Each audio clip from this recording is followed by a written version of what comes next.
Jupiter, welcome, love. Good to see you. You had a great chat other day on that. I was listening in. Great chat. I'm glad. I'm glad you went on. Dad knows best. DKB, welcome. Is that a new? Have you added that on? You added that on. Participation trophy in the bag. Right. Whew. I got me going. That song, belting track. I didn't know if it were a bit too heavy. If it were a bit too heavy. So it's bring a topic night tonight. If we're going anywhere, I'll go with addiction. Addiction and looking for people who's found things that's worked for them, how you've dealt with it, how you're dealing with it ongoing. It's a big deal. It affects many people. I'm addicted to weed, says Jesse in the play. How's it working out for you? Because it's a, what's the phrase? It's a great, oh, right, hang on. It's a great servant, but it's a shitty master. If you get me, if you get me. Great servant, shitty master. And that's the same with most addictions, isn't it? That's the same with most. Right, let's drop a link out. CP, I seen you were in a... It's just driving me a bit mad, so I want to stay away from it, CP, to be honest. It's just too much that I just don't know. And I can't be doing with promoting all that UKIP bollocks. I just don't want to get involved with it. I don't want the association with it. So that's why I'm saying no, thank you. I'm still addicted to Society X. Right, we'll sort that out. Devil Bud says, best thing I ever did was quitting weed. I mean, I would agree with that, weed over alcohol, but I guess it's different for different folks, isn't it? It's different for different folks, but I always say it starts off serving a purpose and then it becomes so consuming and so debilitating, it just takes over your life. Whether that's weed, alcohol, or even more stronger stuff. We've got a guest. Hopefully this is, yes, John. Welcome back up, John.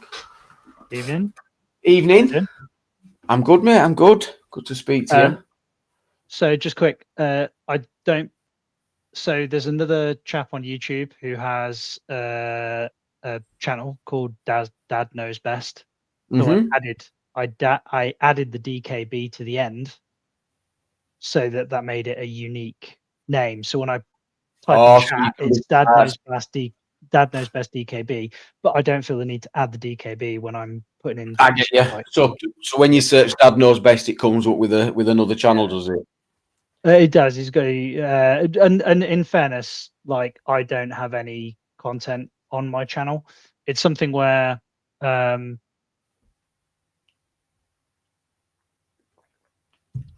can I put it? I think one of the most salient things for me, one of the most important things about my life is being a father. But also, like, my dad was such a great source of like intellectual and moral inspiration that I'd like to carry that forward. So yeah, that's kind of where I'm at. Even if I don't chuck out a huge amount of content, I'd like to at least represent that when I'm speaking to other people online. And you kind of need a pseudonym, can't you? It's not like I can have my address as my yeah. So if I've got to pick something, I might as well pick that. What's your plans? Have you got any plans for YouTube? Are you going to try and do something with it? Maybe. It's difficult to know where to go with it. I mean, I'm politically opinionated, but I wouldn't say that I'm particularly politically active. I'm more interested in philosophy, specifically a couple of areas: the philosophy of morality and the philosophy of mind. What makes a person, consciousness. Yeah. It's kind of corrupt as well, isn't it? If you think about it, it's because we're all a little bit hypocritical. Well, I think the way people think is not the way people. So how can I put it? So, my personal opinion is I think that we almost all of us act on intuitions, We almost all of us basically act on our gut instinct. And I don't then think when somebody asks us why we did something, we then try to retrospectively justify it. We'd like yeah, after the fact, we then try and justify it with a good reason. yeah. But I think mostly what we do is instinct. It's an anarchy. I think we are. I don't think it's an insult to anyone. It's and I say I speak for myself, but I can also speak for human nature, being a human. You know what I mean? And if you think anarchy that you've got total control over all your thoughts and actions, then do Yeah. some research, because you have a And subconscious mind that really does drive you. And look at what in, you're made up of, your nervous system. You in, have in, little in control. well, and what I would say with anarchy there, to be fair, it depends what you mean by hypocritical. Mm, So, for example, somebody can tell an untruth, and but that's not the same as lying. So, to be dishonest with oneself would be hypocritical if you're aware of it, yeah. but it's not hypocritical if you're not aware of it. If it's something that you've done essentially unintentionally. So, there are different types of untruths, aren't there? Like, for example, nobody's got any children on the stream or anything like that, I assume. We're not about to break some hearts or anything when I No. say that, like, we all lie about things like the Tooth Fairy and the Easter Bunny and Father Right. Christmas and stuff like that. And that's a white lie. There's no animosity meant by that. You're just trying to preserve your child's innocence. And then there's other ways of telling an untruth where you're actually not lying. You're just ignorant of what the actual truth is. And the problem with like consciousness, who we are as people, is we're not necessarily aware of our own motivations at all No. times. That's right. We're getting So at. We don't know. yeah, so an example I would give for this is like think of an animal beginning with the letter B. Bear. Yeah, that's a really common one, right? But you didn't think of badger, did you? That didn't No. like and even if you did think of badger, but you're aware that badgers exist, right? Yeah. You know the animal exists. But when I asked you the question, your brain presented you with a few options to think of, and you just picked one of them. So it might have Yeah. provided your brain might have provided you with three options, and you picked one of the three, but you couldn't pick an option that your brain didn't present you at the time at which I asked you the question. So your brain did something that was unsolicited by you. It wasn't a conscious Yes. effort. It just Yes. did I didn't do something anything. to I you, didn't go through a. Yeah. right? It were. It happened in the subconscious. Yeah. Yeah. Naturally. And then you became aware of it. And the human brain, as far as we can tell, is an almost perfect recording device. It records vast amounts of information, but it only presents some of it to us at the appropriate time at which it becomes relevant. Because if you Uh, were aware of all of the information that your brain contained, you would be insane. I think that's what an autistic person is. I think their brain presents them too much information at once, and they can't process it. it's just so much going on so quickly, isn't Yeah. it? And it kind of becomes corrupted. Yeah. I mean, have you ever seen them? This might be like where you can listen to like 3 or 4 songs at once mixed into one track. I can listen to all them lyrics. You could put 10 songs in there. I could follow all 10. It's I insane. couldn't. I definitely couldn't. I can listen to them and go, oh, this is good. You know, you've got like 5 different songs going on at once. I love them. And proper slows my brain down. Really slows it down. It's an ADHD type thing. Is that if you're ever wanting to reset your brain, go listen to some of them. Take away all your Do thoughts. you know what made me laugh? It's like, oh, I thought that was like lager. Oh, that might be a bit too heavy. Mega. What? Yeah, a bit too heavy. But That. do you know what? I used to listen to like System and stuff like that. I was like, I was thinking like, let's have a bit of corn, wake the fuck up, That was Yeah.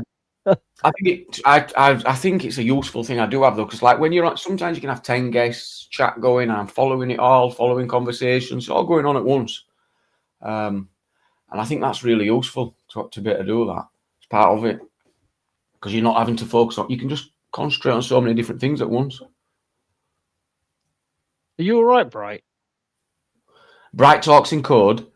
We've not been able to decipher the code yet. Okay. I kind of give up trying.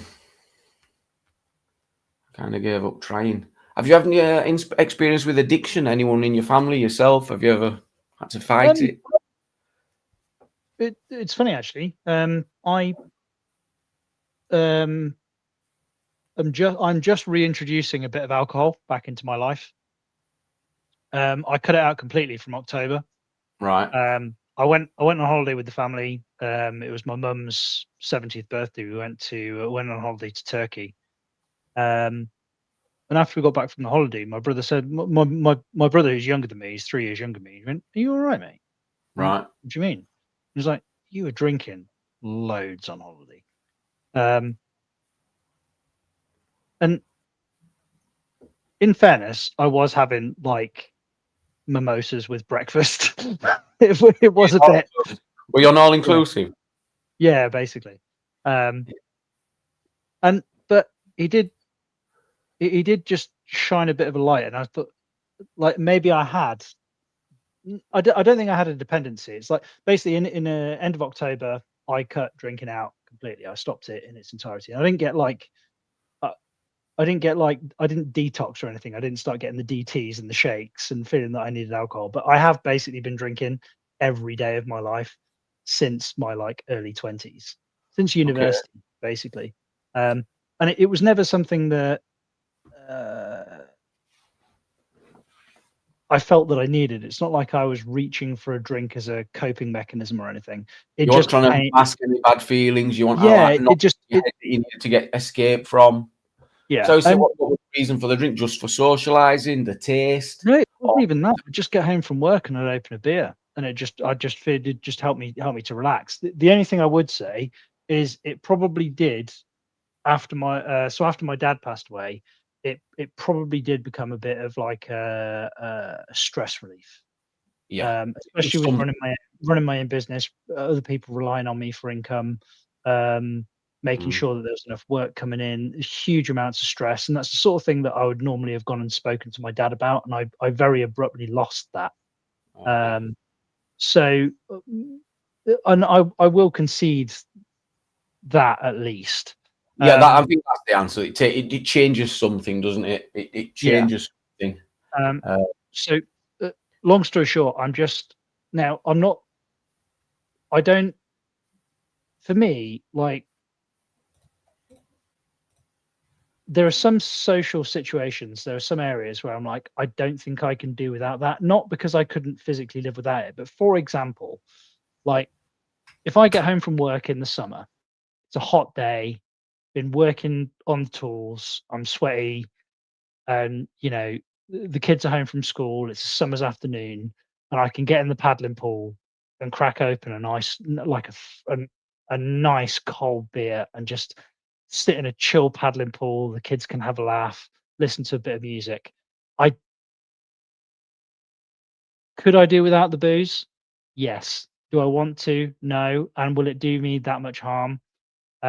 So It if depends.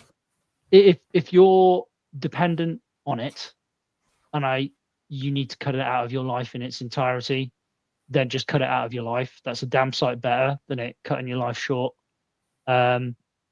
So I think that's kind of where I'm at with it. I think it depends if it's something. Let's put it this way: if after this holiday in October, and I just sort of, essentially, I just treated it as a health aspect. Like, you've been drinking for so long, like, just cut it out for a few months and just see how you feel. Well, if you I get didn't past really a few feel. days, you're doing all right. Aren't you? It's not as easy to get to a few months if you've drunk every day and that habit, that habitualness about it. You got Yeah, to but deal with that thought process. you just got to plant 10 toes in the ground and just go, right, this is what I'm doing and this is what I've decided to do. And I've never really had that issue. Like, if I'm like, and what I was about to say was, if I have decided that I was going to stop drinking for a bit, and it's not like anybody had ever said to me before, you might have a bit of a problem with booze, mate. Yeah. It's it's not like I woke up in the morning, and bearing in mind I'd worked in I'm going to say you've got to work. You can't. You're not actually just wasting away at home. Are you just getting functional, smashed yeah. all? But it's like we used to do. So when I worked for the private medical company that I was talking about, you used to have to tell people, okay, you've got to fast for 6 hours before your PET scan, for example, because a PET Yeah. scan tracks glucose uptake, and you can't take in any type of calorie, like there are some things that you can consume and some things that you can't, but ultimately anything that's got a high calorie content, of which alcohol is really high, you can't consume it because it will fuck up the scan. So you tell people, okay, right, you can't eat or drink anything other than water for 6 hours before the scan, and you get a lot of people who go, yeah, I can't do that. And well, you can't not eat, like, just, it's 6 hours, not 6 days. What Like, people no, are saying, I literally can't do that for 6 yeah, hours. and it was usually things that had like substance dependency, like alcoholics. They go, no, I have to, like, if I didn't, and so I never experienced that, even though I'd been drinking every day of my life. But I thought I knew a lot about addiction and alcohol addiction, especially until I got a job working as a key worker in a alcohol rehab. It was just specifically for people dealing with alcohol addiction. And at that up, I just could not believe the stories. I met people who used to go into hospitals on a night to steal the alcohol gel. yeah, so the hand sanitizer and stuff like that. Yeah. These were insane. They Mouthwash, all that sort of stuff. Insane stories, and the actual come down, the recovery process, the hallucinations, bugs, thinking bugs were crawling all over them. It is absolutely horrendous. I've never seen anything like it. I would say the damage that alcohol does on the internal body is worse than anything. Worse than anything. That kind of dependency would scare the ever loving shit out of me. Oh, I've never seen anything like it. I watched it and I knew it all. I were a bit naive. But the notion that was like that you couldn't function without it, that it was something that was literally can't, just shaking and just And you'll tell me if this better than I can, but apparently, like, there are a couple of different types of substance addictions where actually quitting it can kill you, because it's not just alcohol a is one of the most dangerous. Stopping alcohol is extremely dangerous. It can stop your heart. Yeah, it has to be done in control. It needs to be controlled. Absolutely. Literally, you have to be weaned off it, because your body, in the same way as somebody can become ketogenic from like a high protein diet or a high sugar diet, it changes the way your body processes energy, and if you all of a sudden just shut it off, it can kill you. I didn't know that. Which to me seemed fucking terrifying. Like, I mean, the notion that you can become so dependent on one particular, like, and it can be anything, whatever else. Like I say, I say it as like that servant to master. It serves you well, then it controls you. And see if we've got any guests want to join us. A busy room. I saw somebody talking about enemas for a second there. That now I am worried. Self enemas. Not sure about that one. I'm not sure about that one. I've never had an enema. I've never had one. Bit of colonic irrigation. I hate people that take drugs like police and airports. I guess we nearly went over mid. Hey Laura, welcome, love. Oh, honestly, I like Devil Bud now. I love your name now. I never knew what you meant, Devil Bud. I love it now. And I think it depends which bud and all. Some dirty, horrible buds out there. You don't know what you smoke. You don't know what it's sprayed with. I remember when my dad found a little bit of I'm not sure what the rules are in terms of what I can say, but I remember my dad found a small bag of weed, devil's oregano. Broccoli. Broccoli, combustible broccoli. Combustible broccoli. And when my dad found it, he was like, and I remember it so vividly. He said, "What the fuck do you want to smoke weed for? If you were any more laid back, you'd be dead." Yeah, you'd be backwards. It's like, because I as a kid, I just didn't care. I just didn't give a shit. Like, my dad was so concerned about my education and was I so never concerned touched about it. me doing well at Never school and touched stuff. anything as a kid. Never touched weed. Well, when I say kid, I'm like, I mean, Well, I teenager, think yeah, or I even was young a adult. teen, late teens. I think back at the person who I was in my late teens and my early 20s, and I think of myself as the most ignorant, naive little shit that ever existed. So I tend to refer to myself as a kid, even though legally I was an adult. So when I say kid, I don't mean like 9. No, I know what you mean. But Naive, I were going in the naive, army, and I think hated it. naive prick when I say kid. Of course That's it what is, you should. Laura. Yeah. Anytime, love. No, I hated it when I was younger. I think I was in my 30s when I started smoking weed, and I hated it for all that time. And then it just hit a spot, and it just became. God, I were clock watching for like get kids to bed, get on joint. You know, it were horrendous. Yeah, I don't think I've ever really had that I remember relationship. looking at clock thinking, "Fucking hurry up!" I do. But isn't that the fact that you were uncomfortable doing it in front of your children? Do you think that means that you sort of like you realized it was wrong? So like I've never, like when I got home from work and had a beer, like it's not like I ever hid it from my kids or anything. It's not like it was, and obviously I appreciate it's legal. So, Yeah, but yeah. I hid it when they were kids, but I didn't hide it when they were like 18, 19. They were smoking it with their mates. They used to go out they'd just go out and they come home bloody stoned. You know, I remember it. Um, but they were all, I don't know, I didn't like it. I didn't like it, but I didn't see there much I could do about it. I don't know. honestly, it's a bit of a weird subject. I think firstly, it's odd how some people can deal with it and some people can't. But Mhm. it probably shouldn't be that odd because different people, like in the same way as different people deal with different situations and different circumstances in their lives, like the differences between us are something that should be expected. But it's also the way different things like affect us. Like, is it the people, like for example, addiction is prolific amongst people who are homeless. Yeah. So is it a case that there is some aspect of their personality that means that they are A, more likely to be homeless, and B, more likely to be addicted to substances? Or is it that their circumstance just by shit luck is unbelievably crap and therefore addiction to a substance is an escape mechanism? Like, Or which is it? is it that there's some people who are just going to struggle to fit in through no fault of their own, which could be, like you said, the way that their coping mechanisms are different, and it could be desperate times as well. Desperate times, desperate measures. They're homeless.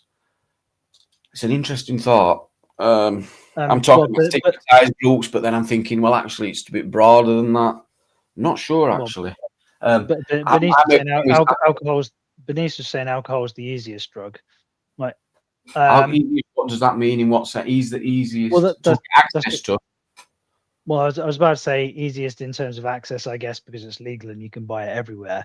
And I was Yeah. about to say it's cheap, but it's fucking not, is it? Because it's taxed to It's death. still very accessible, though, isn't it? Yeah, you can Yeah, still get it this for is a couple of accessible. quid. Yeah. Yeah. Some people are just mad for it. They Well, sure am. I think it's also it is a drug. We don't think of it as a drug, but it is a drug. And there's a guy. He's a Poison. mathematician. He's a mathematician called Brett Weinstein, and he went through. He said he went through. He joked where he said, "Oh, you know, he's one of these people that thinks that basically most drugs should be legalized but also regulated." Um, and he would, like, when people would come around to his house for like a Sunday dinner or something. Yeah, and would you like red drugs or white drugs with your meal? I.e., Yeah. like, would you like red wine or white wine? I know. Which poison? Choose your poison, they Yeah, say, yeah, don't exactly. they? Choose your Um, poison. If it were invented today, we'd ban it. but the point is that alcohol, in Western culture at least, is treated like a rite of passage. Like, you get your house Yeah. key, you get your car keys, and you have your first beer with your family. You know, it's treated like a rite of passage. It's a socially acceptable drug. A lot less now. I'm pleased to see it taking it. I don't think it's the same as it used to. You know, family gatherings, getting pissed, everything involved around beer, pub. You could come home from school and your parents would be in boozer. You could. In 80s, it were very different. There were pubs everywhere, absolutely everywhere. Now it's a bit more behind closed doors, isn't it? Now. Well, there's also something to be said for the strength of the booze that is being chilled. Like,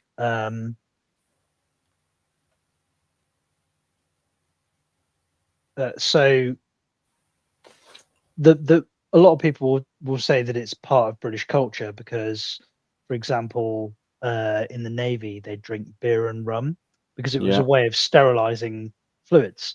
Yeah, that's very true. But it was also a small fraction of the percentage that, like, it's not like we're drinking a German Pilsner on the on the Navy vessels. It's not like the West Africa Squadron was patrolling the coast of Africa and they're off their tits on 6% like German Pilsner or like an IPA that was combustible. You know what? Moss Side says they've just ended the rum ration. What is this, an actual thing that they actually give the sailors a ration of rum? Is that a thing, really? Yeah, you used to get a rum ration, and then they'd water it down, and then the watered down rum ration was called grog. 1 second, Laura, I got your love. I'm just going to search this rum ration. UK. Right. The Royal Navy, alongside several... How did I not know this? Was best known for giving rum to sailors aboard Navy ships in 1970 after concerns would lead to unsteady hands. The practice ended in 1990. No, so not as recent as I thought. 1990 ended, Moss Side. So that they could steer the ships a bit better. Laura, welcome up, love. Hello, how are you? Hello. Welcome. Hello. Thank you. Excuse my sore throat. I'm going to just see how I get on for a bit. My throat has just been screwed since I did that live. Been shouting? No, I've not been shouting. Far from it. No, I did that live stream last night, which went on for over, 6 hours. So that was a lot of talking on there for most of the time. The odd breakdown again, like you do for a few minutes here and there, but most of the time you're talking. And then after that, I was within probably about 10 minutes to coming off the live stream. I tell you what, Jamie, I had the worst headache ever. It just smacked me in the head. It felt like somebody had just come up to me, got a sledgehammer, just gone smack right in the flipping forehead. Absolutely killing me. And it was getting that bad. I started like retching, feeling like, I was going to throw up and stuff. I'm like, no, fuck off, no. How do you listen to the live? We're not having this. You don't have a headset. What do you use to listen to the live? What? Say that again, sir. What do we use to what? Do you have a Bluetooth speaker? What do you use to listen? What I normally do is just when I listen to like any music or anything at the minute, just like on my phone, I'll just like listen to stuff through there. I don't have any headphones yet. When you're doing your live, where's the volume coming from? Oh, right. That's coming from the speaker in my laptop if I'm on my laptop. If not, it'll be through my phone. Right. Yeah. So, but yeah, I do need to get myself though. I mean, when I get a new phone in the coming weeks, I'll be getting like some new headphones with that, little earphones. But then I do need to get some professional ones. Probably make it worse. That's what I was thinking. I use I've just got a Bluetooth speaker that I put on low at the side here. That's how I listen. Yeah. I can't go with a headset. That'd do me head in. I'll have to see how I get on, just have a fiddle around with things and see which works best, because I will be getting a new phone and this new tablet as well, you see. So I'll be going between new phone, new tablet and laptop as well that I've had for about a year or something now. So yeah, it's going to be busy and just getting used to new technology and stuff as well. But yeah. Have you met Dad Knows Best? I don't think you've met before. I was just about to say hello there. Nice to meet you, Dad Knows Best. Hello. Yeah, welcome. Yes, Dad does know best. Hi, nice to meet you. Sorry, I was literally mid-eat. So not a problem. No worries. You eat your food, love. You eat your food. On the diction, Laura, do you have any tips? So you mean me and you have struggled with weed. Let's put it that way, haven't we? We've I've not. Well, I mean, you know, it's helped me mega, but I struggle if I don't have it. I'm not gonna lie. You know, if I don't have a bit of day, it's fucking bad. I can't move. Do you know what I mean? I really can't move. It's my pain relief, though. Do you know what I mean? That's what I use it for. I didn't touch the stuff until like I was tried it out properly till I was in my 20s, and then it wasn't. It's just like a one-off. And then it wasn't until I started getting pain that I started, you know, realizing, it's a painkiller. Cause of the pain, if you don't mind me asking, Laura. Sorry, say that again, mate. What's the underlying cause of the pain? What is the pain? I'm tapping out of this discussion. Yeah, okay, not a problem. Very brief rundown. I won't go on about it. It's, you know, I talk about it on my channel and whatnot, and that's fine. But you know, I don't like talking about it on other people's channels because I know it just pisses some people off. But there's a few different illnesses. I absolutely believe it's psychosomatic. I've been there. I deal with it myself. Are you? I'm just telling him where I get the pain from. Are you about to reference fibromyalgia by any chance? I was going to say to you, I was just about to tell you that where I get the pain from, it's from illnesses. Yes, fibro's one of them, but I've got endometriosis, fibromyalgia, IBS, and what's it called? Problems at my lower back and my hips and whatnot. And I'm just literally waiting on another scan in a couple of weeks. You probably need to have a conversation with my wife. So she has the exact same constellation of problems that you have. She's a neonatal nurse. She works ridiculous shifts. She never misses a day off. She never misses a day off work because of it. She just basically mans up and toughens through it. But this chronic pain problem that she has, where she avoids the opiates like nothing else on earth because she's a medical professional and she understands the risks of taking them.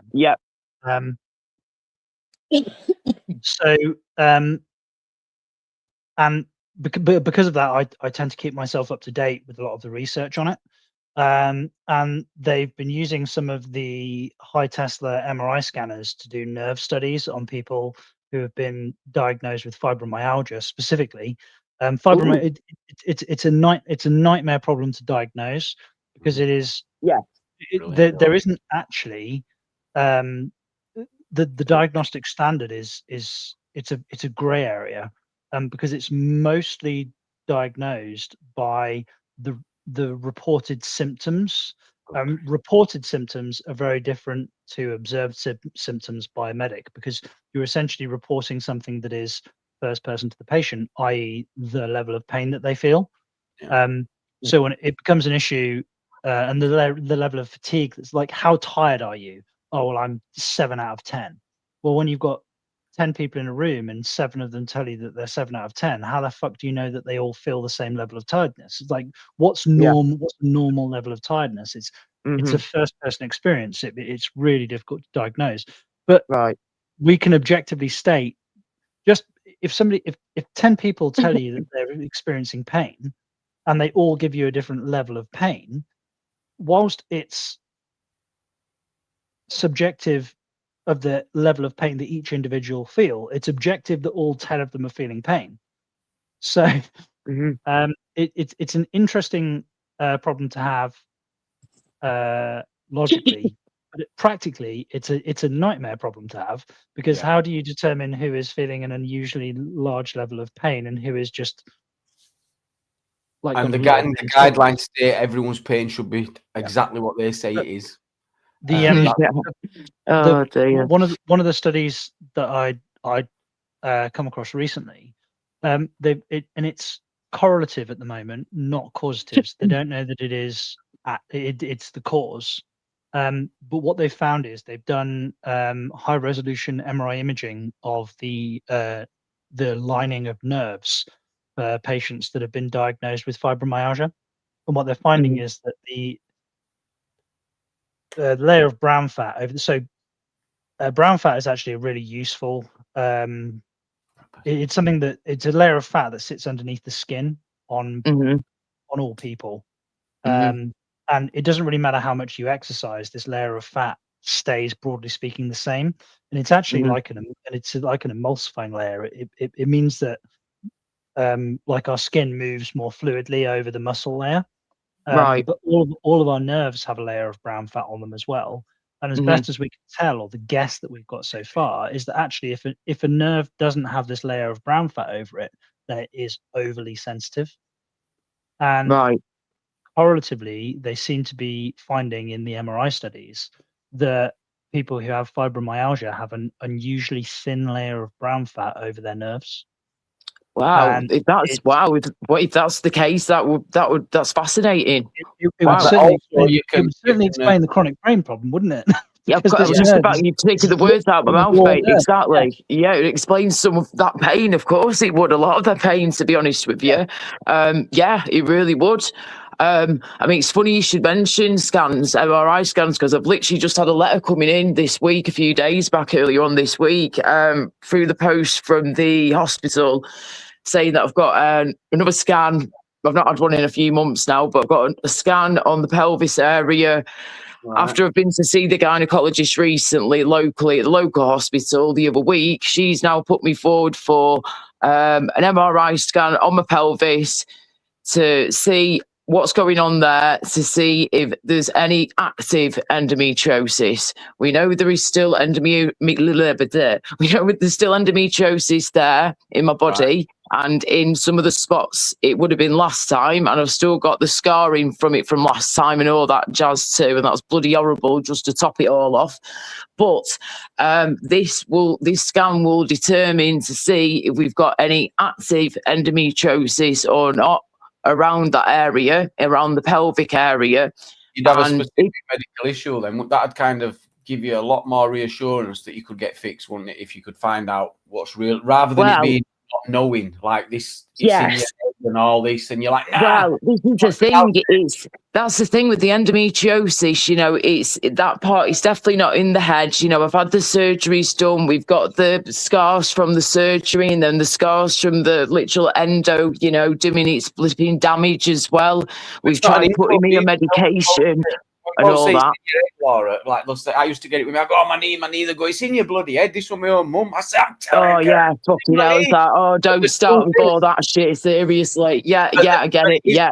No, but yeah, it will be, I get you. Yeah, because when I've had this scan done, it will be a bit of confirmation for me after getting all these awful symptoms for the past year or two now, why this keeps happening to me, because some of the symptoms you get, Jamie, are just absolutely insane, and I can't even describe it to you. You think I'm absolutely batshit crazy, and trying to describe it to my gynecologist.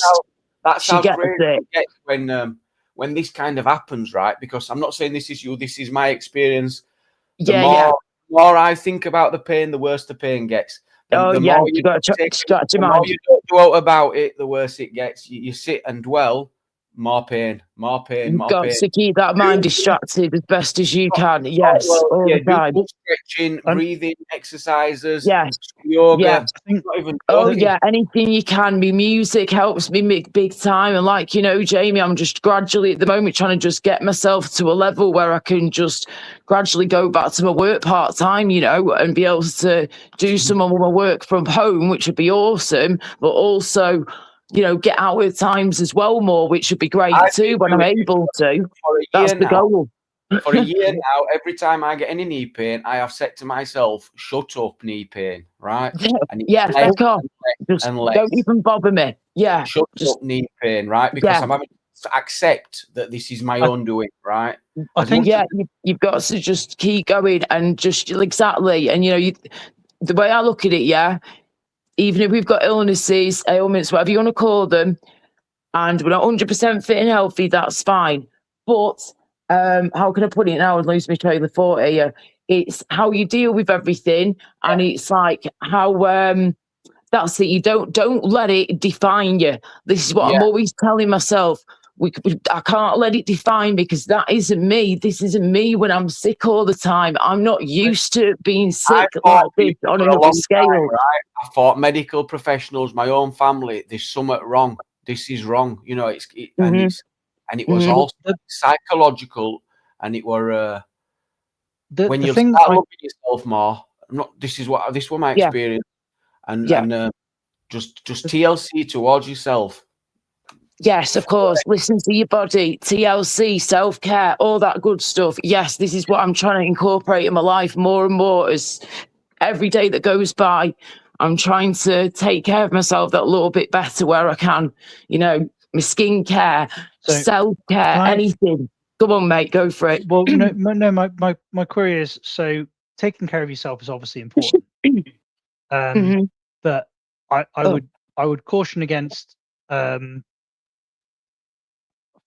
how can I put it? What I'd probably say is self-coddling. So, for example, there is definitely an aspect of pain which is psychosomatic. There is definitely an aspect of pain and the experiences that we have, which is to do it's almost it is 100% psychological. There's That's an where it comes external from.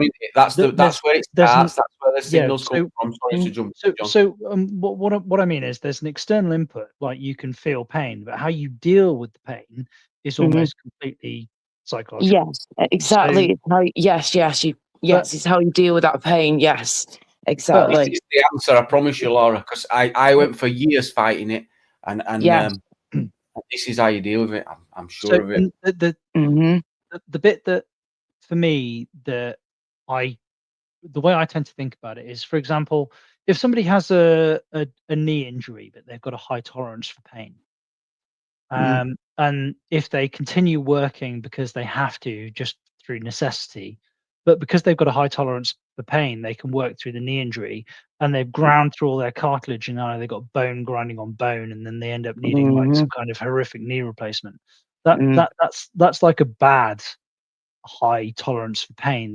They've essentially they've literally worn themselves to the bone Yes, literally. Yeah, yeah, you're right. Yeah, because they can bless just them. deal with the pain. But there's other Yeah, types of pain where actually it would be psychologically beneficial for you to just, like, for want of a better phrase, just to buck up and work through it.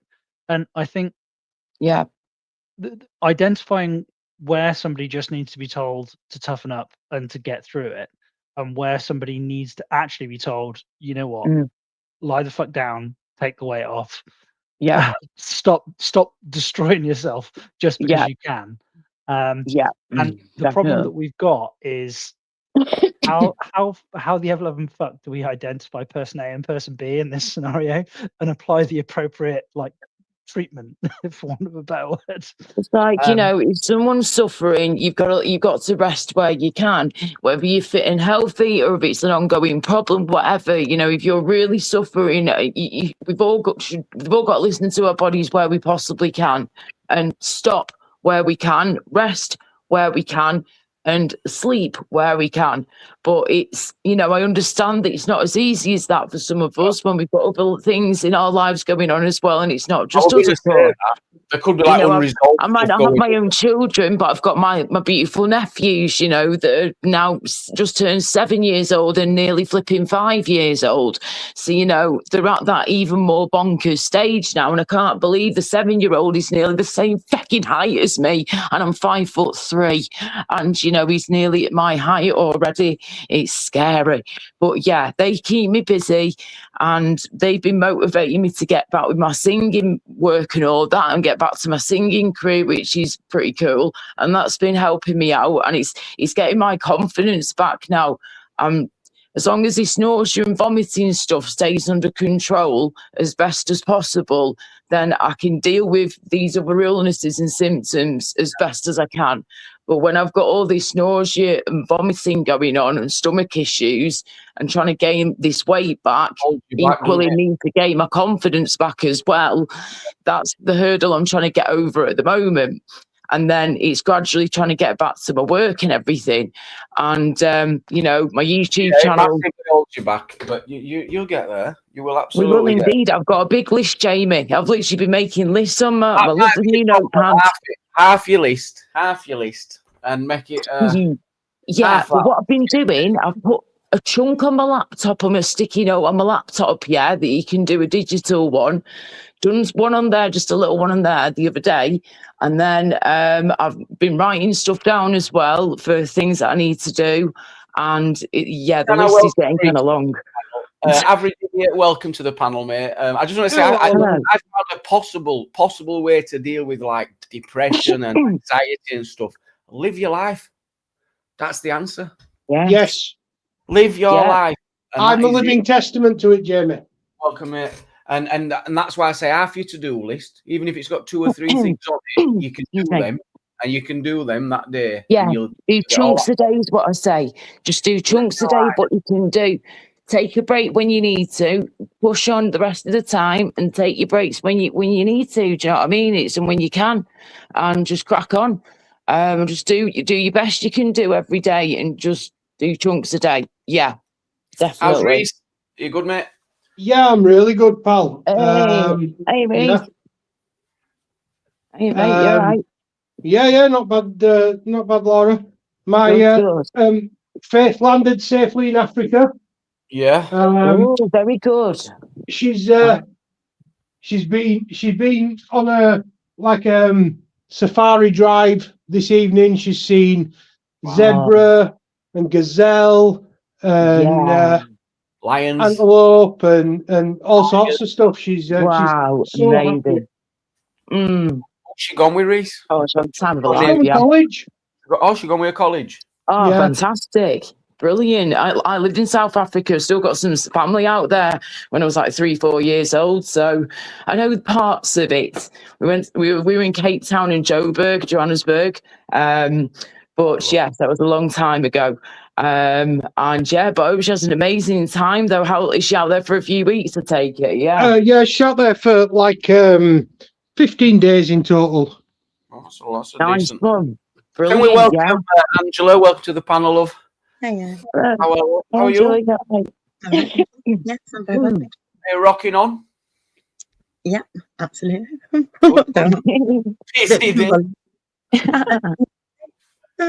not really. So we've touched on addiction. We've touched on dealing with our own, well, what can we say?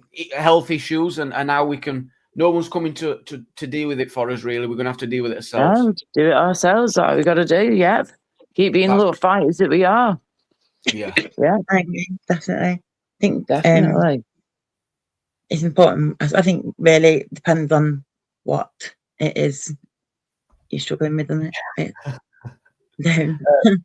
Well, there's a lot of people saying drop the weed, and I do believe that it's such a mind-altering drug. There's no way it can be all positive. I don't believe it for anyone. And I have to agree wholeheartedly with that. I haven't touched weed for probably about 2 years now. It messes with your head. I feel a lot better for it. Oh God, yeah. I mean, it might help with the pain relief in the meantime, but wait till that weed starts to wear off and that pain comes back. I know it's more and worse at that point, which requires more weed, which then makes it more worse when it wears off. And it becomes a vicious cycle, doesn't it? I used to think that I needed weed to get over the feelings of anxiety that I was experiencing. But since I've stopped smoking weed, I've started asking myself the question, is it what was the weed getting rid of the feelings of anxiety, or was it causing them in the first place? Was I anxious because I felt like I needed a spliff? Well, I bet that disappeared as well when you ordered some. Before you'd even smoked it, that feeling's gone. When it's on its way, or when you're on your way to pick it up, all them feelings have gone, but you haven't even had the weed, but the pain's gone. Well, I think that's because you essentially renormalize, don't you? Like when somebody is consuming anything that has like a pharmacological effect on you, anything that adjusts your brain chemistry in any way, if you consume that for a long enough period of time, that becomes your new normal. So then when you stop or you have a break from it, that then feels like it's abnormal. And then you've got to actually maintain the break. You've got to maintain the non-consumption of the thing to ensure that essentially you renormalize. And like it or not, the absence of alcohol, the absence of marijuana, the absence of any of these natural and or synthetic chemicals, it's not really. It's difficult because anything that we consume is going to affect our brain chemistry, because we have to consume food and drink to live. Yeah. But there are some things that are obviously going to affect us massively more than others. And I think a big part of the problem is that we're actually quite resilient. What do you mean? Humans, we're quite tough. We're quite resilient in that you can really mess a person up, but they will still strive to survive, and that actually maximizes the potential like damage that you can do. Because if you're really going to fuck somebody up, but they also then continue striving to put themselves back on their feet again, and that's not me saying that you should give up. What I mean is that we have to take in external. You're saying you have to do whatever you can to survive. I think. But what I mean, it's even more fundamental than that. So, like anything that we do, like caffeine, like you could eat like a bean or something. It's got sugar in it, like fructose. So fructose is consumed almost exclusively by the liver, right? So if you eat an exclusively high fruit diet, you can actually cause similar kind of damage to your liver as you would if you were consuming alcohol. I've heard that before. Yes, you got to be careful not to go crazy on the fruits as well. Yeah, definitely. Yeah. Can we address that comment, because he mentioned about bereavement, and I don't want him to be taking anything we're discussing personally, because he rolls a lot. You know, he likes to roll a bud, and no one judges him for that, and no one ever would. So he's kind of putting that he's kind of dealing with bereavement and smoking, maybe to deal with the effects of the bereavement. And then kind of saying, but is that better than alcohol? And if you were to look at the damage on internal organs, then maybe so, probably so, if you have some research on the dangers. But if it's affecting you negatively, then no, you know, it depends how it's affecting you. Yeah, but, I mean, I personally would always reach for the smoky poos, but I use I call it smoky poos, sorry, weed, for me pain relief. Do you know what I mean? That's what I use it for. But I don't drink alcohol. I haven't done for a good few months now. I don't want to drink alcohol at the minute, and I can't anyway with these vomiting attacks that I have at times, and some of the medication that I'm now taking in the past few weeks. So yeah, it's I personally would always just, if I had a choice between the two and I was going through what he's going through with bereavement, and I'm sorry for your loss, mate, and whatever you're going through right now, sending positive vibes your way, love. I would personally go for smoky poos. But each to their own, you know, each to their own. But alcohol can do quite a bit of damage, you know. But again, if it's in moderation with anything, you're okay. If it's in moderation, you know. But, can we just also let the chat know that Jackie Weaver absolutely has no authority here? Who's Jackie Weaver?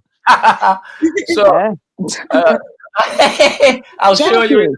Right, but I'm going to bring Wendy on. I've got a guest here. Wendy, welcome, Wendy. Hi, love. Hi. Hello. Do you know who Jackie Weaver is, Wendy? No, I was sat there thinking, who the hell's Jackie Weaver? Yeah. Is she a counsellor? Is that right? She is, yeah. Give me a minute while I find the clip. I'll let you guys chat. I mean, rightly or wrongly, when somebody said, like, Jackie, you've got no authority here, I thought of like a female version of Cartman. Respect my authority. For some reason, whenever somebody says you have no authority here, I think of Theoden from Lord of the Rings. And he's yes. Yeah. You have no authority here. Yeah. But in fairness, he was being manipulated by Wormtongue at the time. So it was under Saruman's spell as well, wasn't it? Crazy shit were going on via Wormtongue, because Wormtongue was literally whispering in his ear. If you remember the scene, and from the book, like Wormtongue literally whispered in his ear, and then he sort of like nodded and he went, "You have no authority here, Gandalf. You know, it was like a really like drawn out, slow, proper fucked up. I think I watched that trilogy probably at least twice a year. Oh, mate, same here. I absolutely bloody love watching that movies back in the day, that trilogy. You're right, it was incredible. Do you know what? You just reminded me. I saw a video the other week, just one of these little short ones on YouTube Shorts, and it was showing you this beautiful couple, youngish couple, probably in like the 20s, 30s, getting married, and they were like outside, you know, these beautiful Lord of the Rings style, what's it called? What Frodo and all that would live in, yeah? All their little houses, forgotten what they were called now. All the houses in the Shire. Thank you, the Shire. Thank you, love. Yeah. The Shire that they lived in, yeah? This couple were getting married and doing like a Lord of the Rings themed wedding, yeah? And then all of a sudden, look at that. Flipping Frodo turns up, doesn't he? What's he called? With the guy, you know, who plays him. Forgotten his fucking Elijah name Wood. again now. Yeah, Elijah Wood. Elijah Wood. Thank you very much, Welcome in Mr. Wood, everyone. Elijah Wood. We've got the clip here. Yes. This is the Jackie Weaver clip. I've got CP reports backstage. I was going to keep CP on. Do you know what? I saw this clip as well, Oh. and I actually had mixed feelings about this. I was like, as much as obviously the wedding was themed, I'd have. Do you know? Yeah. Do you know when people tell you that it's a compliment when like you like somebody else proposes at your wedding? Yeah. Oh, you wouldn't And they know say, that. "Oh yeah, but your It's kind of wedding a like, bit- it inspired me. Like, feel it. I felt the love from you two, and it like so like if Elijah Wood turned up at my like themed wedding, I'd have been like, you motherfucker, are you like this is our day? You know? They were buzzing. They were buzzing though. They were absolutely over the moon. Their best man arranged the whole day for them, the whole thing. I don't even They know were what you're over on the about. moon. I'm really glad. I'm really glad. Have you not? Are you not a Lord of the Rings fan, Jamie? But still, Never I've watched been it, like, no. Oh, we can't be friends anymore. Well, maybe I'll watch it then. I'll have to What watch are you it going to then. show us, Jamie, love? What are you showing us Well, here? I've never watched Lord of the Rings, but I'll check it out. Vincent has just reminded me again. Another prediction I made has come true. I did tell you that there would be no benefit reforms. They would all be put on the back burner. It were all just a load of shit to gather votes and support. And it was. It has been proven correct. It's all been put on the back burner till at least the autumn. They've dropped all benefit reforms. They've announced it today. What a shocker. Because there's no much more they can take. They're constantly going for the people at the bottom. Constantly. Yeah, we were saying this, weren't we? Yeah, last night. They keep just going for the people at the bottom. You know, it's what the hell? No, it's just so wrong. So there will be no scrapping benefits to these dull dumbs, please, as Vincent says. He's asking for that. They're not doing it. No, they've said no. Oh, dearie me. well, It's still going up by 3.6%, isn't it, in April? I know it's like the same as inflation, like, but still. And they're changing. They are changing a little bit. Still. well, inflation's about 4%. So Yeah, well, it's going up like the rest of everything else, but they're not doing anything with the universal credit, are they? Anything, but they are still doing some changes. All benefit reforms have been put on the back burner. All benefit reforms have been put on the back burner until that's about the changing of the It'll be awesome, yeah. certain things together, aren't they? Like, but I mean, all that shit that they were talking about. This isn't financial advice at all. But I can't help but notice that the moderate and the moderate investments that I've got in precious metals like gold, for some inexplicable reason, have jumped massively. Like I've been hearing things like this recently with the gold collectors. I follow online and stuff. Are you on about silver? Gold and silver, specifically platinum, following closely behind. But, it's a shame you can't invest in food platinum pieces today. It's a shame you can't invest in like products from supermarket because we've got an inflation of 3 to 4%, but nearly every product in supermarkets are up 50 and 60%. It's as if we're being robbed. Can I draw some parallels? In the last week, in the last 7 days, gold has jumped by 7.6%. Whoa! Can I draw some historical parallels? Let's go. in 1914, in June of 1914, just prior to Archduke Franz Ferdinand's visit to Sarajevo, Oh dear. the New York Stock Exchange had to close. And the London Stock Exchange followed suit shortly afterwards. That's because basically the arse had fallen out of the market. The value of gold went through the roof. The value of silver went through the roof. Now, some people point to that situation and are indicating that it's people with sort of, like fingers in pies and prior knowledge to what happened that precipitated World War I to start. However, there is also speculation that the start of World War I was actually created artificially, so to speak, in order to prop up the economies and thereby the governments of the country, the major powers, because the arse had fallen out of the economy. What you find is just before a major conflict, the value of gold goes up because it's a tangible asset that value can be placed in. Property prices, especially in large cities that might be targeted by, say, for example, bombing attacks, they'll drop. Well, you're talking about essentially you're talking about confidence. So we have a high degree of confidence that the value of gold is always going to track upwards, because it always has tracked upwards.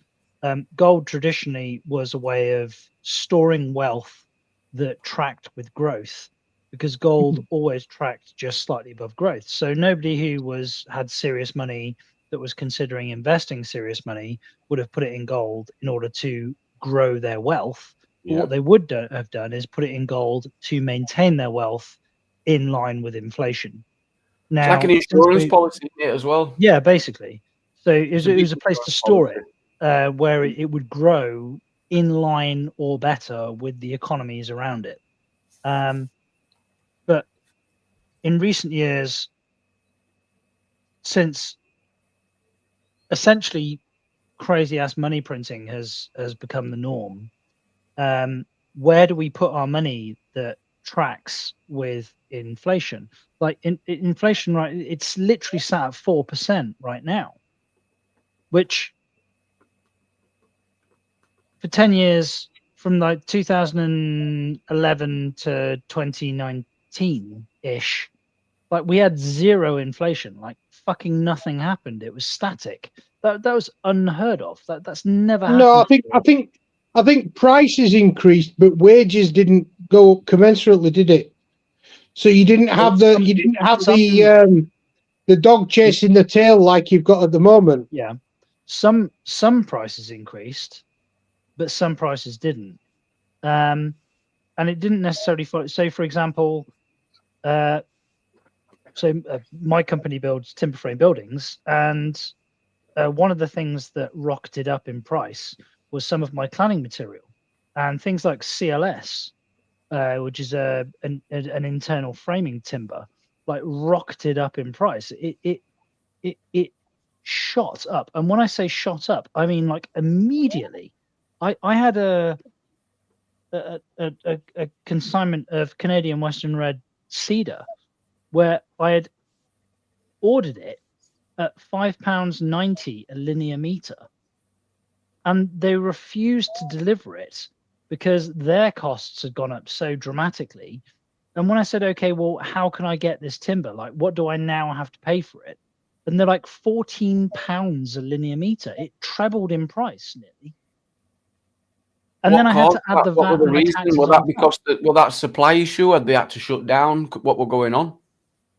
Well, because it's a construction timber, and they were paying more for it in the States. So is that due to tariffs, or would it be because they'd not been able to work during nothing to do with tariffs. This is pre Trump's insane tariffs. This was like during COVID. I mean, there must be a reason. They just want enough supply, or no, it was exclusively driven by demand. So what happened was the company that I was buying it from at the time was a company called Palmer's in Birmingham, and they ordered in the rough sawn board, and then they profiled it themselves. They milled it themselves. Yeah. And they had 3 container loads that had just failed to turn up with no explanation. Yeah. And it's because literally the container ships, whilst they were on the Atlantic, had been turned around and gone back to the States because the States were now paying more for the material. So they sold it to the highest bidder. Yeah, that makes sense. Bidder. Literally, they literally turned the container ship around on the ocean. Wow. To point them at the highest bidder, because the difference in value was shifting so dramatically. Jackie Weaver wouldn't have stood for that. So Who's this is Jackie Weaver? She's here. Hello again. Hello again. I thought I wasn't going to get in then. 3 minutes When do we long. plan to start? I think we could start any moment, Chairman. Just for context, this is a council meeting that were broadcast. Oh, So it's a council listen to meeting white guy broadcast. just go fuck off. Zoom meeting, yeah. Yeah, a council meeting when they had to start using Zoom. Okay. yeah. I think it's perhaps helpful just to go through the same things as we went through before, which is just to encourage people to switch off their microphones, because it does reduce the background. Can we be assured that we won't be thrown out of the meeting like we were last time? As long as we have reasonable behaviour from everyone, no one would be excluded from the meeting. I was thrown out of the meeting. So was Councillor Birkhill, so was Councillor Brewerton. Please let the chairman Mrs. Weaver, please. If you disrupt this meeting, I will have to remove you from it. You can't. It's only the chairman who can remove people from a meeting. You have no authority here, Jackie Weaver. No authority at all. She's just kicked him out. Just a minute. No, she's kicked him out. Don't. She's kicked him out. Don't. This is a meeting called by 2 councillors. Illegally? They now elect a chairman. No, they can't, because the vice chair's here. I take charge. Read the standing orders. Read them and understand them. Where's the chairman? Read the standing orders. That reverts to me. Where's the chairman gone? Like to elect a chairman for this meeting. You don't have to elect a chairman. There's a chairman already installed. The chairman of the council. Councillor Burkle, we've been through this. What are you talking about? You don't know what you're talking about. Could I ask you to be respectful to Jackie Weaver, please? The person who's acted like a fucking dictator. I find that the person on Alec Bruton's Zoom is being very disrespectful to everybody. Oh, coming from you, from Birkenhead, that sounds good. Wow. How have I not? Thank God for that. Amazing. Can I propose John Smith, please? I'll second it. Thank you. Okay. My first point is to apologise to Jackie, but welcome to Handforth. Indeed, it's nothing if not lively in Handforth. Yes, but what I would say is that it was a very good example of bullying within Cheshire East and the environs. The chairman simply declared himself clerk and notified everybody of the case, and the remaining members, quite correctly, have refused to recognise that position. But as Councillor Smith says, I'm afraid there's no way of stopping him calling himself clerk. Okay. Please refer to me as Britney Spears from now on. What an eventful meeting. How embarrassing. Oh my days. Can I just clarify something here? So the elected council member was ejected from the meeting by the bureaucrat that just happened to have control Yes. of the Zoom call, and then the bureaucrat that just happened to have control of the Zoom call then ran an impromptu election to have a new council leader elected. Yes, and didn't follow the standing order when they had the second in command there, who should have been able to step in. What the actual fuck? Like, Hey, Jukes, this is evening, Jukes. Jukes, guess who's loading in? Yeah. Have a guess. Have a guess who's loading in, Jukes. Who's loading in? Oh no, Vega. No, it's not Vega. No, we've got joking Audie's loading in. Oh God. What does that mean? I don't know what that means. Loading in. What does that mean? Your It's device coming is out not on the connected, panel. Joe. It's coming He's out not on the connected. panel. He's not got his device connected. Oh, okay. How's Jukes doing? You well? Yeah. Good. I thought I'd come up while the humour's good. Oh, we've had a laugh tonight, you know. Yeah. I have anyway. Yeah. I'm glad. I've been laughing all day, actually. Started off nice and calm this morning, and then I went over to, do you know Taffy? Taffy's bar. No, and I had a good old laugh over there. That was funny. That was funny this morning. I've never been on Taffy's bar. Were you carrying on? Excuse me. No, we were just reviewing different things, and it was just funny. There was some funny stuff. Back in a bit. I've just got to come down. I'll be here. All right, Angela, love. All right, I'm speaking in a bit. Bye. In a bit. Joe, you'll have to try again. It's not loaded. CP report says, what did I do wrong? You haven't done no wrong. I've just told you I do not want to be promoting UKIP bollocks and all that association. It's not what I'm about. I can't keep repeating myself, CP. I supported you, not all that team bollocks and all that. I don't like it. Well, just quickly, Jackie in the chat has said that there have been a lot of previous issues with the chairman, and he's no longer in position.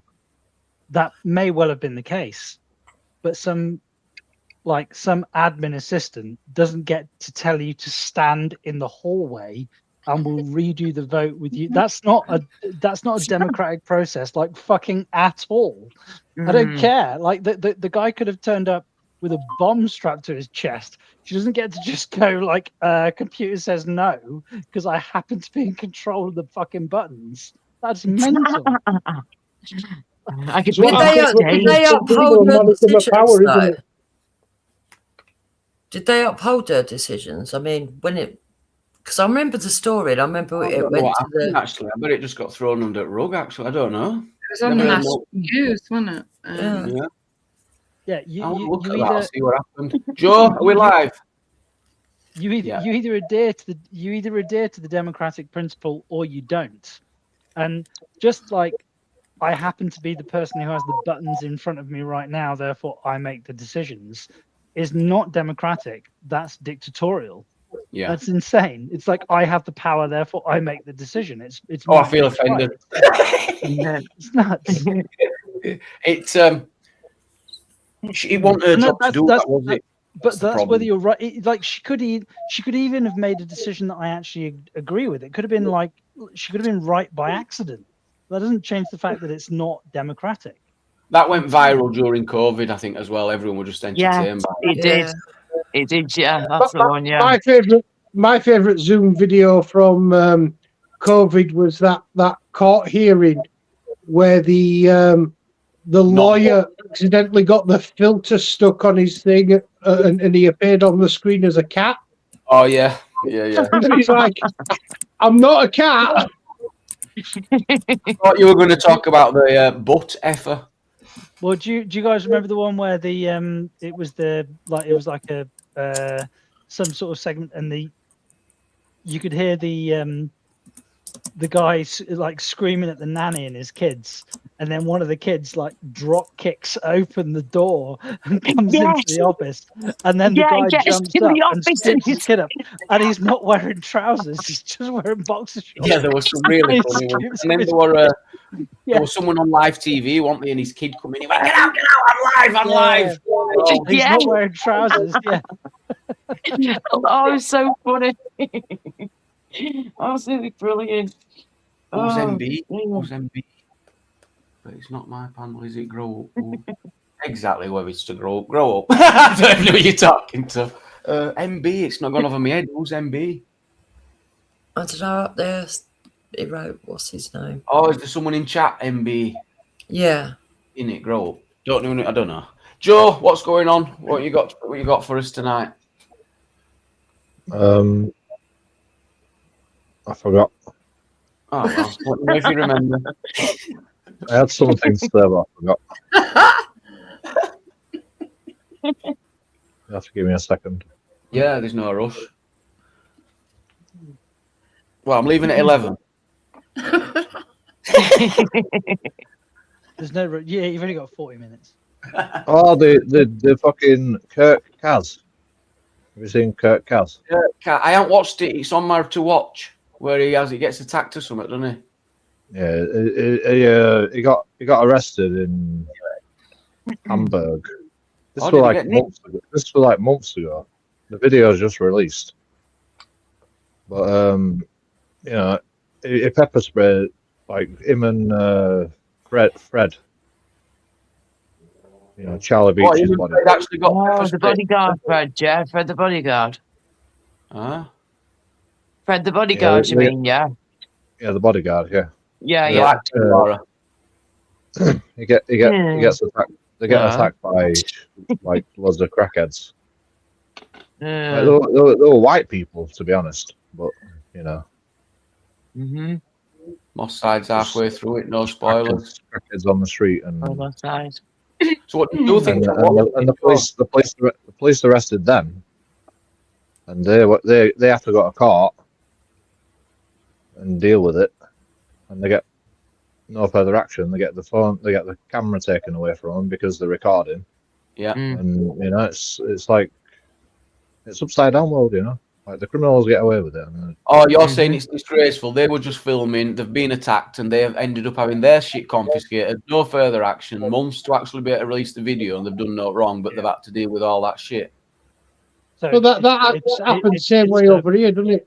It's happened to me. You know, it's happened to me. Well, it's a way of disrupting, isn't it? Take their equipment, hope it can't be replaced, and not only that, they have a good nose of them what's on your equipment, see what you're editing, see what you're not uploading. I think that they're trying anything. They're trying anything. It's because there's discretion, which is required, and then you end up with the process being the punishment. So, for example, if you do get charged, it's the same as we saw with Connolly, for example. So Connolly said something which was a bit daft. Like she did say in her tweet, like, burn down the hotels for all I care, which didn't pass like the incitement standard from the perspective of like Brandon. If she'd have gone to Crown Court, she's getting not guilty, isn't she? Definitely. Yeah, absolutely. Like if she'd have been judged by a jury of her peers, they'd have gone, well, like given the circumstances, I can like it'd have been like the other lad that was like it took them like 17 minutes. Go, this is a waste of our fucking time. Yeah. Like send them home. It'd have been exactly the same, but the problem is that the process became the punishment. So what they did the was intimidation as well. Sorry to jump. Yeah. She got intimidated. I mean, I wasn't there. Well, if you plead not guilty, we've decided that we're going to remand you, and because we're going to remand you, that means you don't get bail, and because you don't get bail, we're going to drag our feet to get our punish your kids, punish your family, punish your husband. Everyone's getting punished. Exactly. Or you could just plead guilty, keep your fingers crossed, and get an administrative tap on the wrist, and you'll be back with your family by lunchtime tomorrow. And then after you've pled guilty, they then fuck you. Yeah, that's what I think happened. So, and then because you've pled guilty, you also lose all of your rights to appeal, with a couple of exceptions.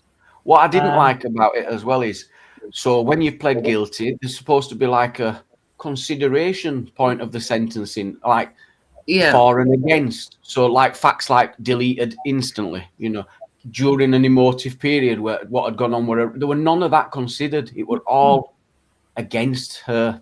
Now, isn't probation supposed to do a report on them and things like that before they get Oh, no Supposed to, sentencing Wendy, but reports. they They didn't need didn't. none of that. No, they didn't need none of that all of a sudden. Starmer sorted that one.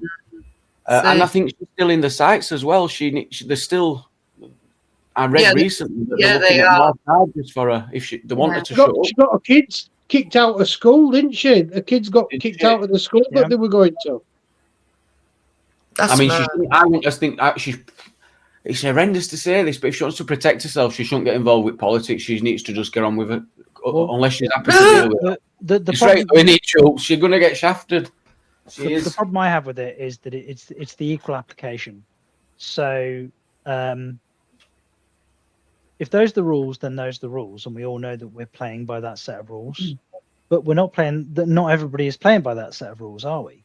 So, for example, I've seen other videos. Literally, the Labour councillor on camera encouraged people in the mass crowd that he was in to slit cut other people's throats. 10 times worse.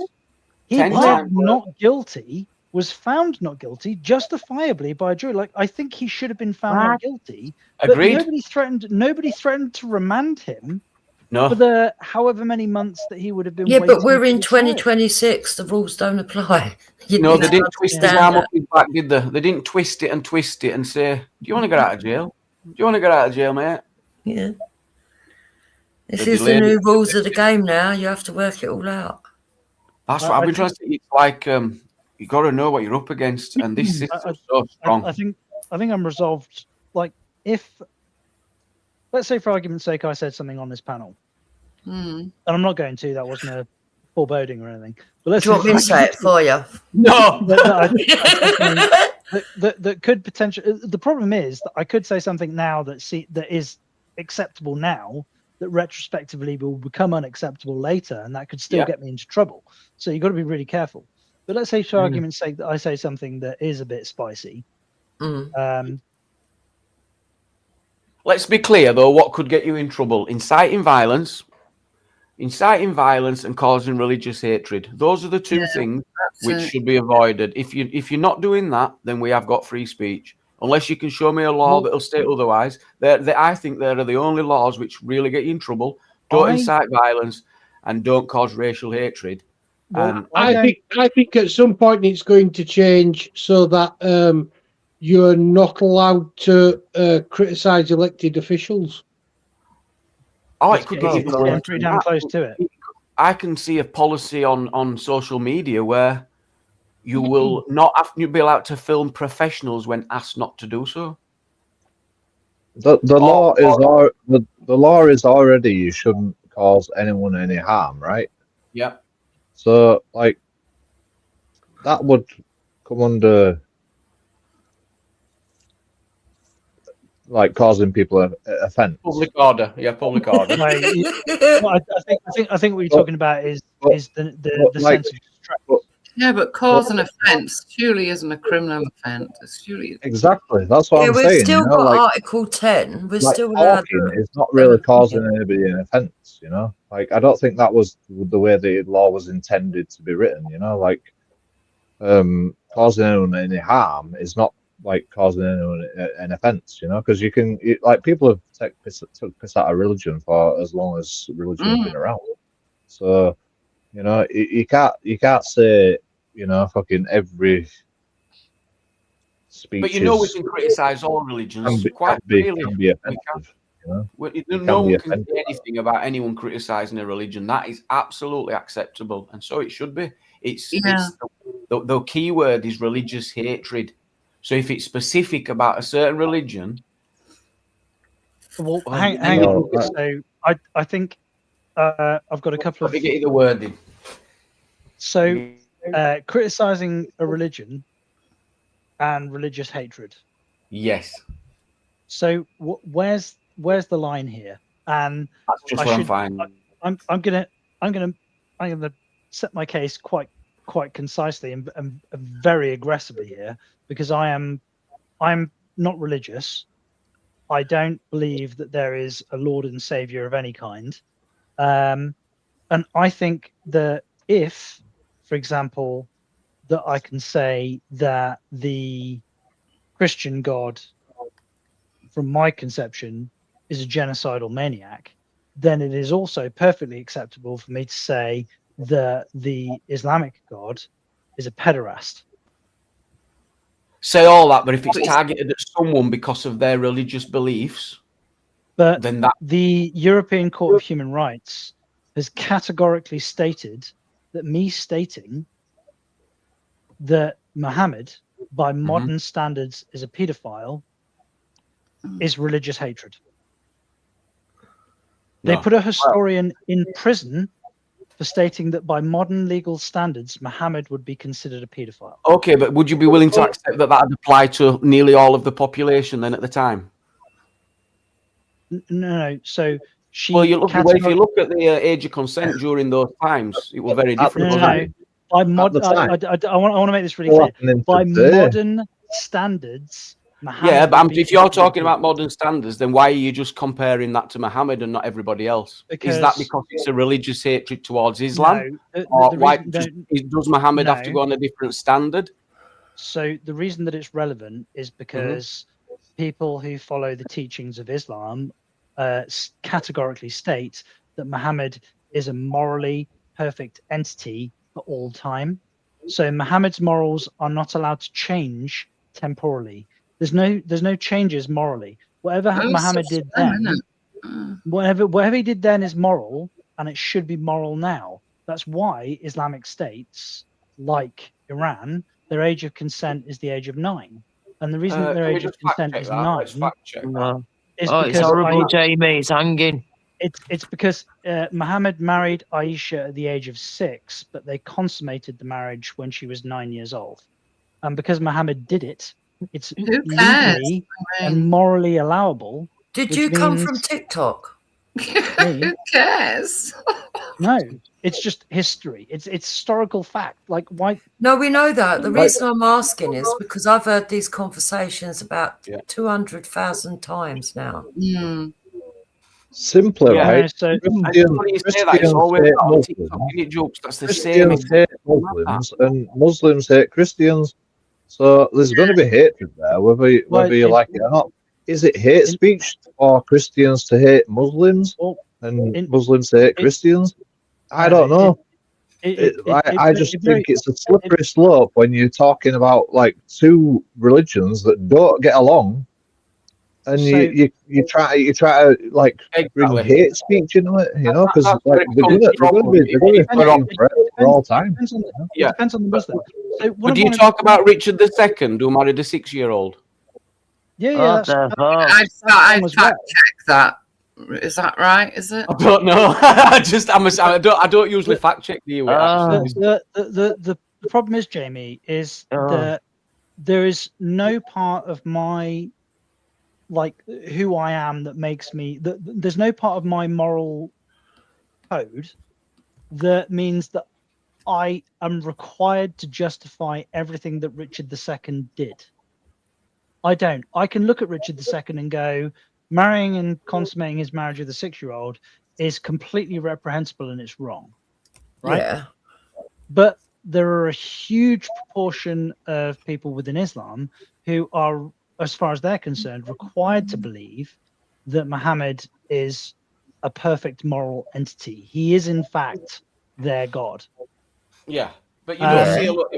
That's like saying that they would only marry 13-year-olds because Muhammad did. When that's not the case, is it? That's ridiculous. No. So there are moderates within Islam. So for example, one of my very hang on. Let me clear it up about Richard II. So yes, he did. He married. He married Isabella, who was only 6 years old at the time. Wow. The marriage was a political move designed to secure peace between England and France. Bloody hell. And they never met, and it was never consummated. Oh, okay. No.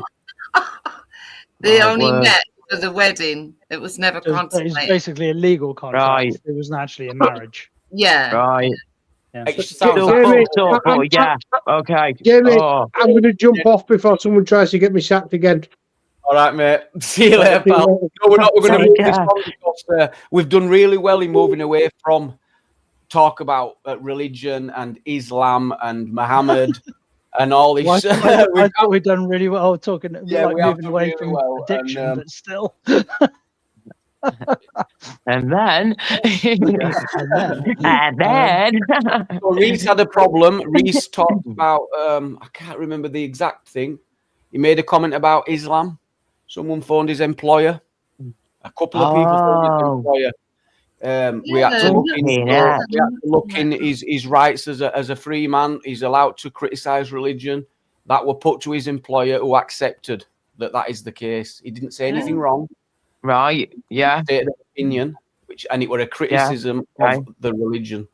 But he wasn't enticing hatred. He wasn't targeting anyone specifically. No. And thankfully his employer kind of dealt with it appropriately. Yeah, yes, thank being a goodness for that. Christian and ringing up someone saying, yeah. Oh, yeah. They These are just people that are- laugh at you if you're a Christian and you rang up and tried that. We'd spent years with these people, Wendy, and they turned on him. Years. Well, to be offended, though, you have to. There has to be somebody in particular that's offended.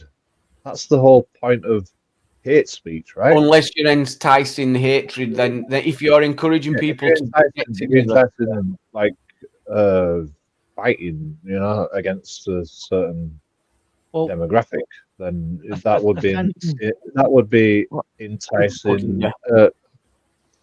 That would be enticing violence against a certain demographic. But when you say enticing, do you mean inciting? Yeah. But most people don't fucking. Well, no, because the reason that wasn't me being a dick. Like there is a difference. Someone's offended by it. It's usually just one person that's offended by it. But they don't. You're right, because they're protected in law to do that. And they take it as like they try to incite violence against the. Not when it's Islam, you'll get a whole bloody community rise up. And Christianity in some states in America go and criticize Christianity. True. See both sides, yeah. But people are allowed to do that, Joe, right? Because they're protected by law. It's literally like you don't have to prove intent in these cases. It's all on feelings. If someone feels you're targeting them based on their religious beliefs, you can get yourself in some serious trouble. Yeah, you can go to court and you can fight against that particular person. Yeah, but but it's written in law that if that's how they perceived it, that's how it is. Yeah. Well, that's fair enough. I'll go to court. I'll go to court for anything that I say. Yeah, but what is the if they try to like hide behind racism against the whole demographic of people, and there's no actual like. Let me turn you. You're quiet. No, Joe. The problem that you've got here, Joe, is. Like, I'll go to court to demonstrate X. Okay, so let's say if offence is the axis upon which that we're judging everything, I could look at you and go, I'm offended by your haircut. So you now have to go to court and defend your fucking haircut. Does that seem reasonable to you? I don't know if that's a good example. Let's well, no, but like if we're talking about offence, we're talking about like let's say for argument's sake that like Joe, are you Jewish? Oh my God! Would you criticize anyone because of their religious beliefs? That's not your business, is it? No, but this is what's happening though, isn't it? We are essentially criminalizing people based on beliefs. I believe we're not. If no, that's what's actually happening.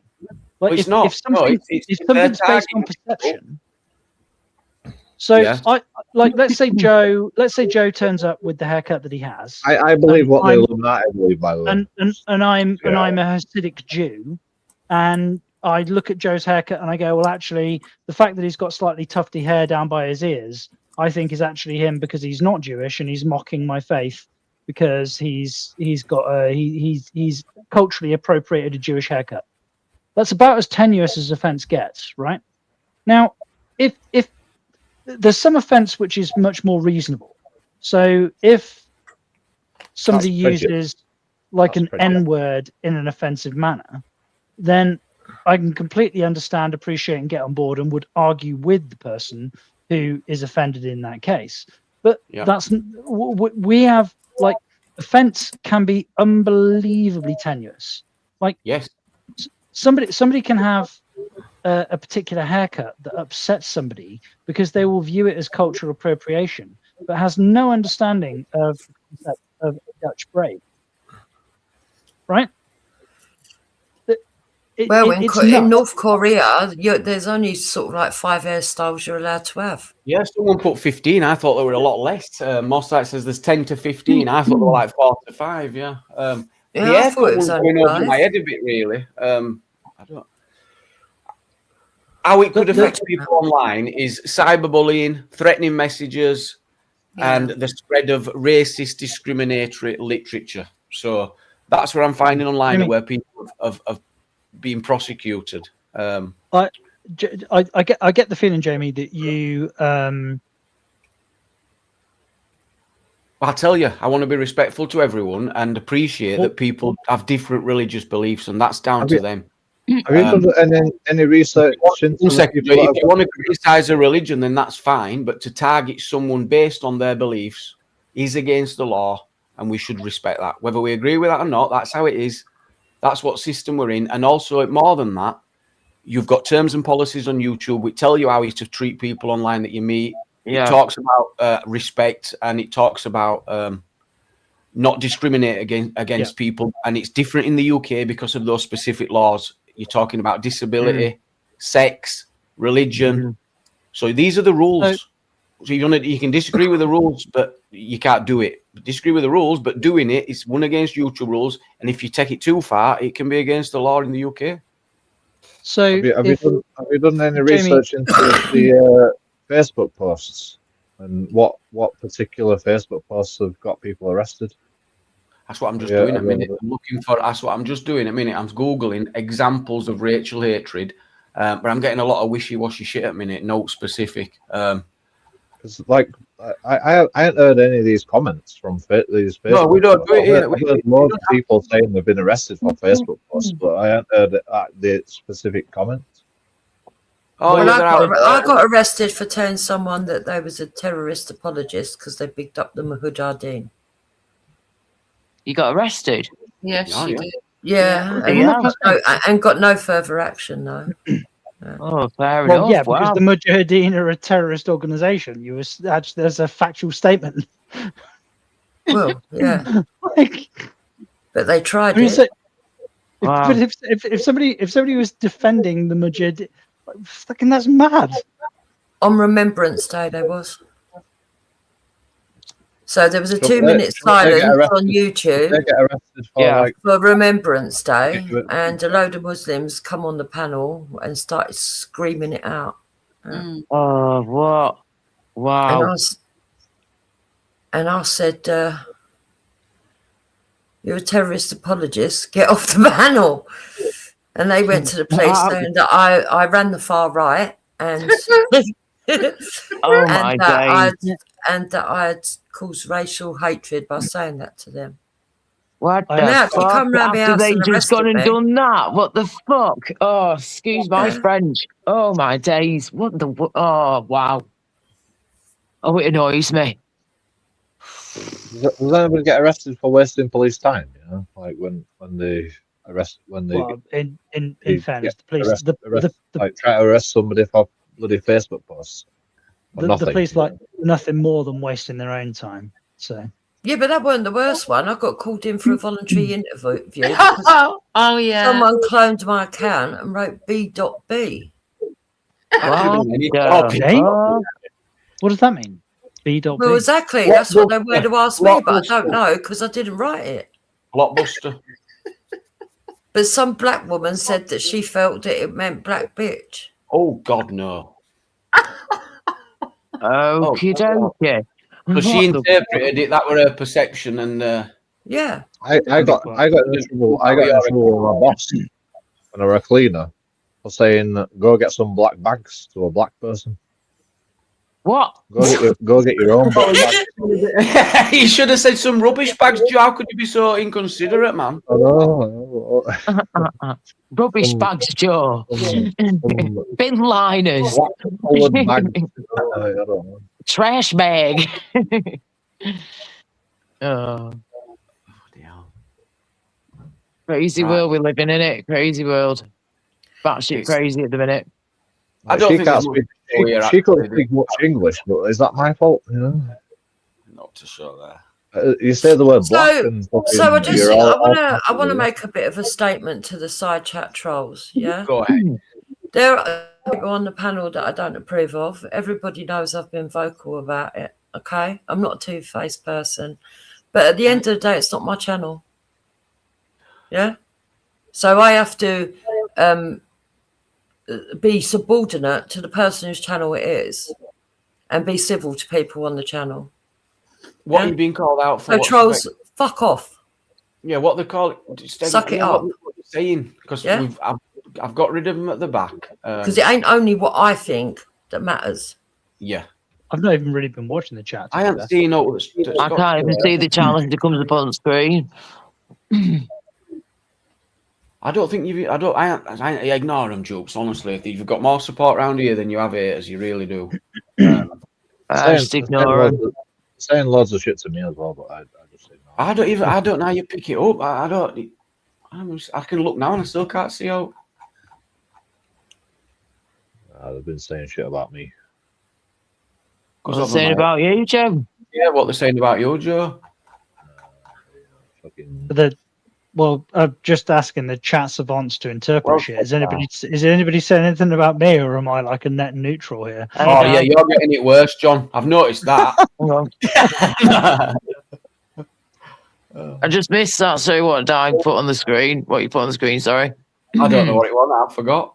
You say from Di. That's all I could see. It's brilliant. And that's how I see it. You are what you are. And yeah, fair enough. What I've learnt with Jukes, you could say anything. She'll listen to you. She'll listen, and she won't fight against you. Sorry to talk while you're here, Jukes, but I mean, if you've got a problem, you can be straight, and I like that. You don't have to tiptoe around. Say it as it is, and you and Jukes do the same. I'd rather that. Yeah. But you see, when people come in to try and manipulate, I spot them straight away. I think most people do, but they know their own trolls. I spot them straight away. Yeah. And I see the game playing as well. And you have to understand that some of these people actually talk to each other in the back. Yeah. And so they actually send each other things. Oh, well, so-and-so's gone up on the panel and you know she doesn't like you on there because she doesn't approve of you. So why don't you go up and see if you can cause a bit of trouble? They think I don't see their silly games. So we can come in the side chat and be dirty little incels writing rubbish to a woman to start an argument with a woman. Yeah. And then when I give it back to them, they actually go away and start crying and make out they've been picked on. It's pathetic. They want to grow up, all of them. I am looking out for people ambushing. I'm not going to allow it. You know, when I see someone jump on and then someone jump on after and then goes, I'm not going to allow it. I'm not. Has the incel slur become like completely redundant these days? Like, I mean, I see more people who are like middle-aged married men being called incels than anything else.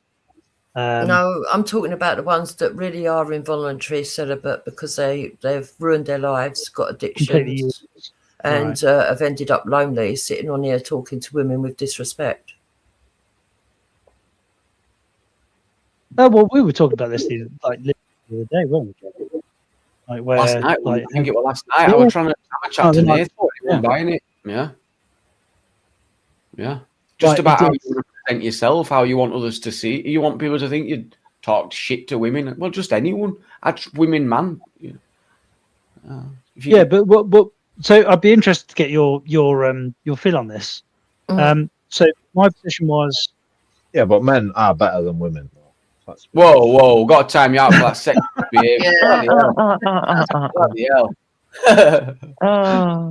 That said by somebody who wanted a break for 5 minutes. Jesus. So what we were talking about the other night, very reasonably, actually, not unreasonably, was that my personal position is that I don't think it's reasonable for men to be verbally or physically aggressive with women. It's based in kind of a biological essentialism. In the vast majority of cases, men are more likely to resort to physical violence and are generally more physically capable, or they're stronger than women. So if a guy is aggressive towards a woman, then that's going to be inherently much more threatening than if it's a guy being aggressive to another guy. So do you want my actual stance on that? Yeah, of course. That's what I asked. So as a woman, I think that if a man gets attacked by a woman and it's over the top excessive, that they have every right to use reasonable force back. Yeah, but so here's where it comes to play. So you said over the top excessive, right? Yeah, so I've seen women that have got into arguments with their partners and took off a stiletto and smashed it into someone's skull. And they still stand there battling with their hands, just deflecting while they're getting beaten with a phone. In that circumstance, I would expect them to use reasonable force, like every other individual is allowed to do, to stop the attack on their own person. Yeah, yeah. It doesn't mean you have to beat them up, just get them off you sort of thing, get them away from them, get them stayed. Yeah, totally agree with that. But what about someone who comes on a panel and wants to like have a voice, and someone might speak to someone differently because they're a female? So people notice that. Like, hang on a minute, you have a different attitude. It's like some might have a different attitude towards men, some might have a different towards women. Should men, right? So we'll specifically choose men. Should men adapt their words and behaviour dependent on if they're speaking to a man or a woman? Actually, just with dupes, just quick. If everybody talks to men and women different, right? Yeah, of course they do. Men and women. And here's where I was about to go with it. So if a woman physically attacked me, would I allow her to jam a stiletto in my eye socket? Obviously, no, I wouldn't. Would I stop her from doing that? Yes. If a man tried to cause me physical harm, would I stop him from causing me physical harm? Yes. And then after I've stopped him from causing me physical harm, dependent on the circumstance, after I've stopped him from causing me physical harm, I'm going to slap the ever-living fuck out of him, and he's not going to do it again. I would not beat a woman in the same way that if a guy attacked me, that I would respond. Like, my restraint is going to be much higher, and you can. Yeah, I agree with that. There's like if a guy attacked me and we have parity, we're on equal footing, and I get the best of him. Once I've taken that said stiletto off him that he's tried to jam in my eye socket, I'm going to slap him upside. I'm going to humiliate him with it. I'm going to slap him upside the head with it. Would I do that with a woman? No, I just take the stiletto off her. And I kind of think that's reasonable, and I can't completely articulate why. I'm going to be honest with you, like you're programmed to think it's reasonable. But I probably am. You do a lot of crazy shit in the morning. Well, also it means you're not in control in the other scenario, doesn't it? Because you can restrain yourself in one example, but in the other example, you're going to not. Well, I could restrain myself in both. So, for example, if a guy was so completely off his tree on some kind of drug or something, like. And he's not in his right mind, that's also a situation where I'd probably restrain myself, assuming I'm in my right mind. Like if we're both like off our tits on drugs. No, I do agree with you. I do think that that's why I use the word reasonable force. I didn't say go and batter someone to death. I said reasonable force. But there's men out there that won't hit back at all. My husband's one of them, by the way. He would never hit a female. Oh, he got greatly ridiculed for it as well. There's also a man out there that just won't give a shit. He could have done, Maury. He could have ended up making it a lot worse. You had it under control. I don't think there was much he could have done. He didn't seem to. He shouldn't have got any criticism. You're on about when you were at Speaker's Corner, I guess. Yeah. So he got attacked. Yeah, he got attacked by a female and wouldn't hit her back. Yeah. Do you know where I think? Do you know where? Like, is this reasonable? Like, if a woman is weaponizing your reluctance or your principal position to not strike back when it's a woman, and they're using that as a tactic. So, for example, if a woman goes, if she's literally slapping you, going, I know your morals and your principles don't allow you to hit me, but I'm going to slap the fuck out of you anyway. Like, yeah, that's what I'm saying. I think there's a lot of women that take advantage of that. Yeah. Oh yeah, for sure. A few of my mates over the years. Sorry to jump me dead quick, guys. You just made me have a flashback them from a few years back when I've literally had to tell a couple of my guy friends, male friends over the years, when they've been with these absolute idiots of women, don't even want to class them as women, and they would literally just stand there and just take, beatings from them and stuff. And I'm like, what the hell are you doing, man? Don't let her do that to you. I'm not saying whack her one back. I'm saying defend yourself, mate. Yeah, I don't want to hurt her. I could hurt her too much. No, you just get her off you. You push her away if you have to, but you don't have to use too much force where you're going to hurt her. But Walk don't away if you can. stand there and take it. If at any point in a relationship someone's attacking you, it's over. That's got to be it. That's exactly what I was saying. I agree with you, Jamie. No one should be hitting anyone. Exactly. It shouldn't be happening at all. End of, So yeah. I mean, I'm in my early 40s. I have a moral code that I live by. It's served me well so far. I'm fairly rigid to it. I don't really see the need to abandon it, regardless of how attitudes change. I'd struggle to take a bad attitude. Do you think that it is reasonable? Like, let's say you've got a late teens, early 20s guy coming up now, and he's awash the women are just as physically capable as men, and we're all just interchangeable widgets, and women are only women because of the role that society has inculcated into them. And so now when a woman steps to him like a man, he treats her like a man, and he slaps the ever living fuck out of her. Like, so this is the problem, right? I think every circumstance should be on its own merit, and this is what I'm saying. We can have these rules that are in place or social norms that are in place, but people need to understand the social norms, because women have changed in their attitudes. You're talking about a time. The laws have been placed because there was a time in the past where husbands could beat their wives and women couldn't even lawfully take them to court for it. It wouldn't be. And again, I think it's completely so right. they brought in so they brought laws in to make that equal, but women have now in the modern world took advantage of it, and so there has to be a balance, because there are still men out there that are domestic abusers and they need to be dealt with severely, but there are now women out there that are domestic abusers as well. Yeah, very true. Well said, Jess. Definitely. Yeah, it's not good, but just hate all that. We should, like we said before, all that should never be happening in a happy, healthy relationship. Any kind of violence should not be happening, and getting to that stage, end the story. Period. It's no. Being falsely accused. Back in 1 sec. I've got some loose dogs. Joe, you mentioned that you'd been accused of all sorts, and I remember someone mentioned it, saying, "Didn't Joe said he got accused of all sorts?" But I never picked up on it, and I wondered if you wanted to talk about that.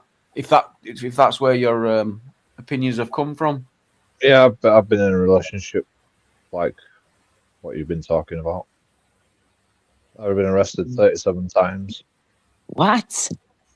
Yeah, but to get arrested that many times. I defended myself against my ex-girlfriend.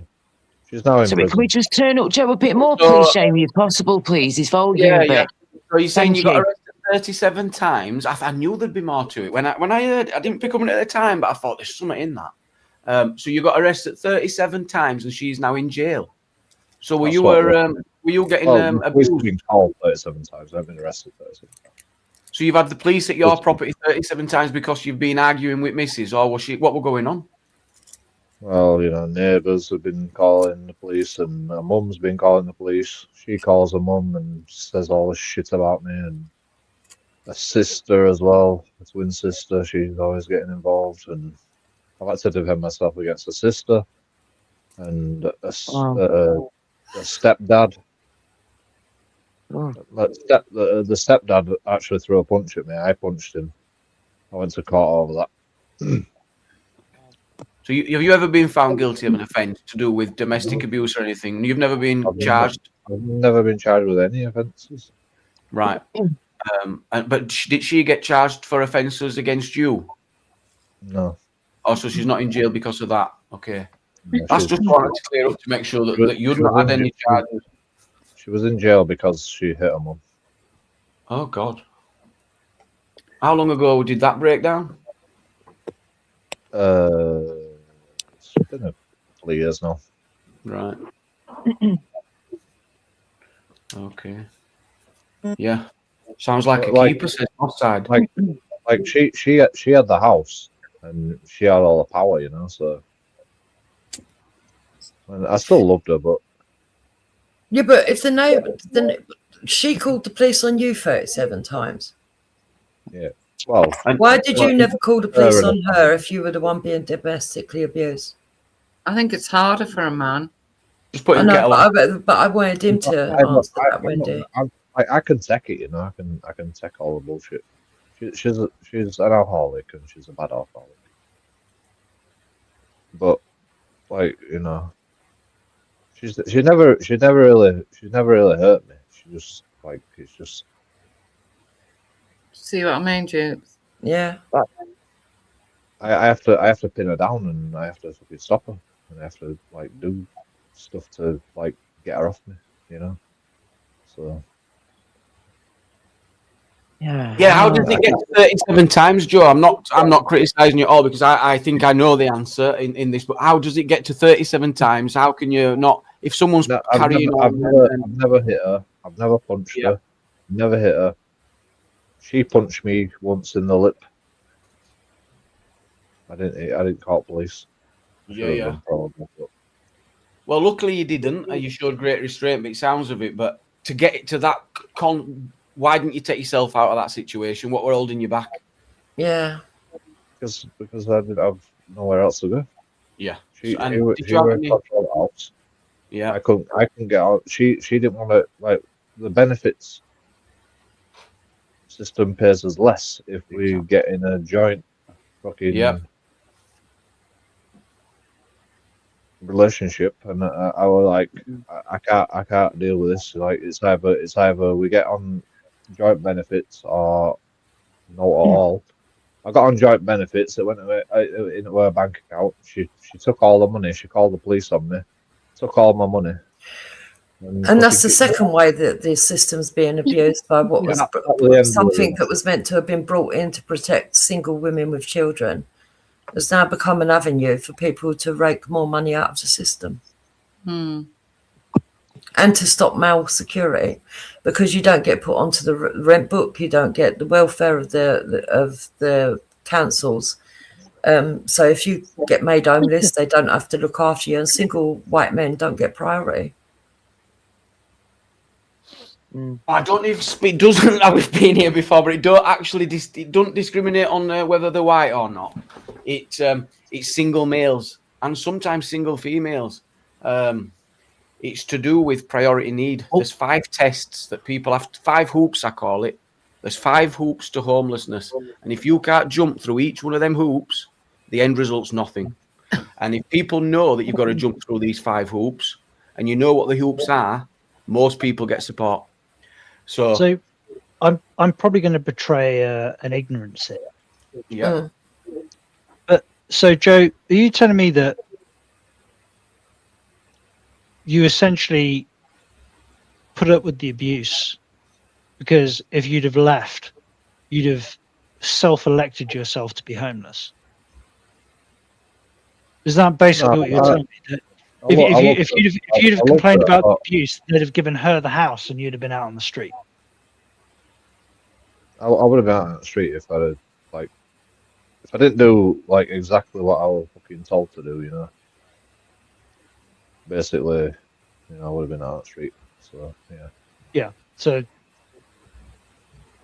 But I did love her, and I thought I could fucking change her, and I thought I could fucking help her. But it sounds like you're still dealing with a lot now as well, Joy. I hope you can get through it, because being in that situation for a long time can cause some serious coping strategies, some that can really damage us, such as drinking and anything to escape it. I mean, you've got your own gaff now. Hopefully you can come through it, mate, because it can take a long time for people to get over that type of abuse. It really gets into every part of your body. It does. Who did I just see in there? We've got Roy back in. Roy, welcome back. How are you feeling now, Joe, with it all? Like now, I know you've gone through obviously a hell of a lot, and it's hard for me to sit here and listen to this shit. You know, it sounds like you've gone through hell. But I hope you're dealing with things all right, like Jamie was saying, and that you're coping okay. But it's done now. We are. I'm in a good position now, so it's all fine. Yeah, moving forwards, onwards and upwards and all that good stuff. Yes. I'm fine. Yeah. I'm content. No. Good, I'm glad to hear it. That's good to be here. Nice one. Keep it going. We're wrapping up at 11, but it's been such a great panel and busy room. I've got another 10 minutes and I'm out. Well, another brilliant live. You need a to-do list and all, Joe, like me and Laura. Yeah. So let me ask the question that's the elephant in the room, and I'm not trying to cause you trouble, Jamie, but I need to ask it, otherwise my soul won't settle. So the other day when you was on the panel joking, why did it appear that you couldn't see the abuse that women were feeling from a sexual predator, or was that where we got misconstrued what you were saying? What a great question.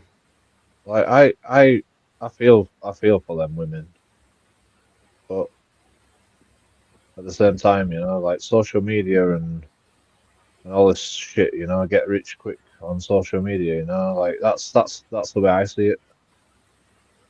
And, so what if I said to you that people could look at you and go, well, it's your own fault for staying in the relationship that you got attacked? Oh, that's what the police said to me. Yeah, but you don't mean that. Are you using that as a way to show him how other people might have felt what he was saying? Yes. Yeah. Yes. Yeah. Yeah. That's what the police said to me, and you know, it's a fair point, you know. But does it change how you might approach that situation if it come up again, Joe? When I remember what happened, and we're not going to go too into it, we don't want to get. Well, you were basically saying, leave him alone. He's gone through enough. He's gone through enough. Leave him alone. And people are like, "Are you mad? Have you read some of the stuff in that transcript?" And also, is there not? I can't fucking hold a grudge because he's not done anything else wrong. He's already fucking. I'm not gonna. Whoa! Yeah, it's too much.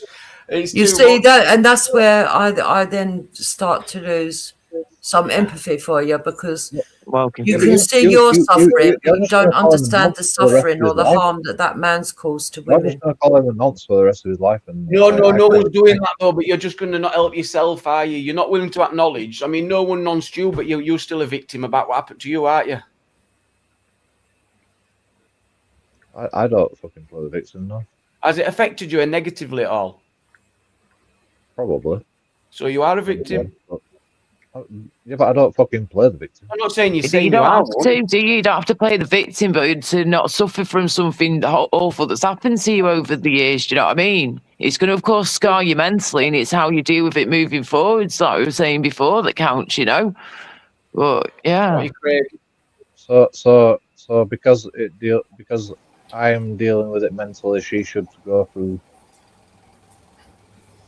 murder because she's treating me like that. I don't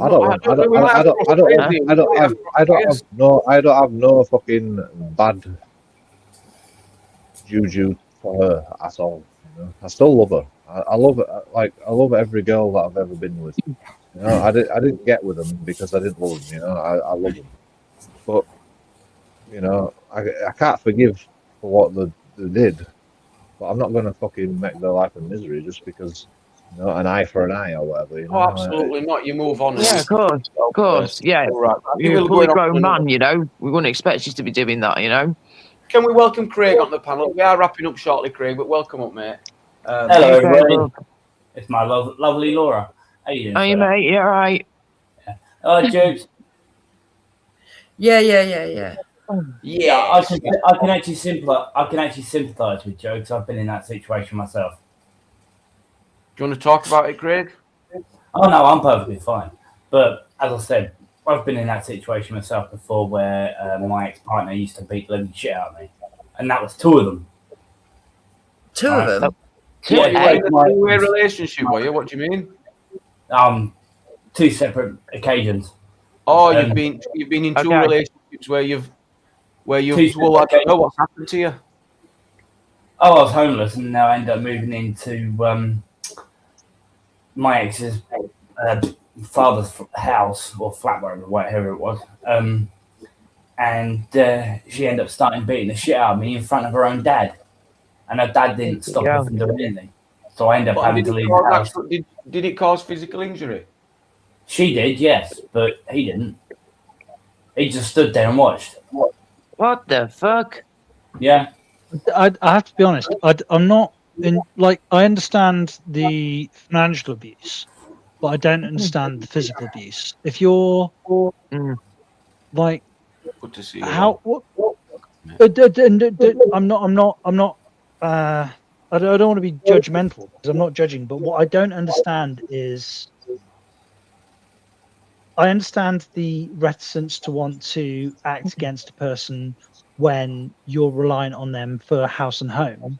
But what I don't understand is I ended up making myself potentially the physical aggression and like the self-defense not kicking in. Like, even if you don't attack back, like if you can restrain them to stop them from hurting you. Yeah. Why I was brought up for most of my life with my mum's ex-partner beating the shit out of me and my mother. And my mum spent over 15, nearly 20 years with him. Yeah? So, no, I'm not going to turn around and hit a woman. No, I didn't say hit, though, did I? No, I didn't see. Which means, you know, make sure you get her off you with reasonable force without hurting her in any way, shape, or form. Yeah, like if you're stronger than her, faster than her, bigger than her, and she's beating the shit out of you. And what I said was that I understand the fear of being kicked out of house and home, and that might be factored in. But when somebody is fucking wailing on you, and you can stop them from doing that without physically hurting them, you have the capacity to restrain them. Why don't you do that? That's the bit that I don't get. I got arrested for pinning my girlfriend down by her arms, and she got bruises on her arms. I got arrested for that, you know. Yeah, but she had bruises on her arms. Oh, you so must the have police squeezed would that. go, She gets back up. She gets back up, and she fucking carries on again. You know? Did you have You can pin her down all you want. You can pin her down all you want, but you can't fucking stop it. She's But you can remove yourself as well. I tried to leave, and she fucking blocks the door. So I have to fucking chuck her on the fucking steps and then fucking leave. You know, and I get arrested for that. Right, You said that you'd never been arrested, didn't you, Joe? You said you'd never been arrested. Well, I didn't say you can't do anything about a malicious. I've never been prosecuted. He's been arrested for it, but he was never charged with it. Yeah.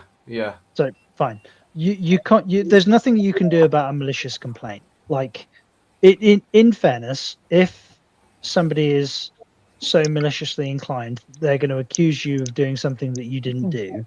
There's nothing that you can do to stop that from happening, because legitimately the police have to investigate. If they get a something that seems like a reasonable complaint, they have to look into it, and that may well involve. That's why I've been arrested multiple times. Yeah. And that may well involve an arrest, and you could legitimately this whole time because this is fucking the second word for it, you know. And this is where the process as the punishment comes from. But I still, for the life of me, do not get, like, I'm heavily invested with like emotionally. Like I love my wife. Why don't I leave? But more than their survival and well-being is more important than my own.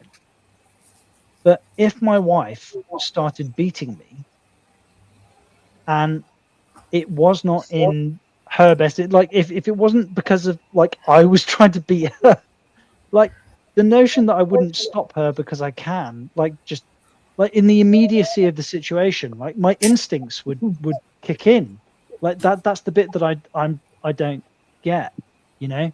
And I understand that you may well have been punished. There's attachment, there can be really strong attachments between people, and everyone deals with these situations in their own way as well, I guess, at the time, and adrenaline kicks in. You do whatever you do at the time and react the way you do at the time as well. And I guess you just go with the flow at the time. Rejection as well. I mean, rejection's not a nice feeling, is it? Rejection, well, no, going wrong. The adrenaline makes things worse. It's interesting. Yeah, it really can make it worse. Yeah, I've never had to full-on fight with my girlfriend. You know, I've never had to fucking full-on fight with my girlfriend. But you know, sometimes I've had to fucking just get her off me and like just leave me alone. Interesting that Dad Knows Best made just go away and push her off, and you know, like a statement that a lot of people don't understand with women who get stuck in domestic abuse relationships. Yeah. What you just said to Joe is exactly what a lot of people say to women. Yeah, 7 times it'll take someone in a domestic situation before they actually leave. 7 times they'll try and leave. Not necessarily. That's why I used on average, Craig. So on average, seven times before someone actually can leave. It was physically, my mum had to physically be put in hospital by her ex, right, before she even left him. Exactly. So that proves my point. So it got so serious that, and then she still would have struggled, I bet. Well, she was actually homeless because of him, because it was actually in the pub in Eastbourne. So is it the same? So what is it that I said that's so? And I'm obviously I'm speaking from how I view the world. I'm not judging you. I'm just saying it's interesting that you asked a question that most people say about women who get stuck in. So basically, what a lot of people say is, "Why don't you just walk away? Why didn't you leave the first time it happened?" And it's victim blaming, isn't it? Because it doesn't take into account the attachment, all the emotional. Mental breakdowns. It's not as easy as packing up and leaving for a lot of people, is it? Most of the time, you know, everyone's situation can be different, though. Again, like we said before, but I totally get what you're saying there. Of course, 100%. Yeah. Well, I think my girlfriend everything was fine, and then the second year it was just fucking mayhem. Can we say hello to Angela? Angela, jump in. Say Angela. Yeah. Angela. Yeah, I was just going to say there about how it could be a lot of it isn't. It's not just physical, is it? It starts off with the mental, emotional, sometimes financial, many ways in which it can be, and then it's not just a case of that. Oh, well, you should just leave, or because you know what, people break you down in relationships. They mentally break you down to someone you don't even know, and then they build you up. Not saying with every relationship, but then they build you up to someone that is theirs, and so. Exactly, gaslighting and manipulation. Oh yeah, the narcissism, the gaslighting, all that shit. Yeah. I'm so sorry. I'll never do it again. Exactly. Yeah. Oh God, sick of hearing that shit. And it's your fault, isn't it? It's your fault because you made them angry. So if you haven't made them angry, then you won't. Oh yeah, if you hadn't have done this, if you hadn't have done that. Yeah. If oh you've God. done that right, then exactly. So it's always the way in which you do it. So it's not the physical things that the pain and everything goes, but it's the emotional side of it, it's the mental side of it, it's the coercion, controlling, telling you what to wear, telling you what not to wear, who to speak to. I'm going to bring CP reports on. Apparently she's upset apparently. But Angela is right. My mum spent, as I said, over 15 to 20 years with my mum. And my mum turned and said, "Oh, if he ever lays a finger on my kids, I'll leave him," and that sort of. But She never left him. Right. And he was carrying on beating. It's so hard for people to leave. There's a family unit.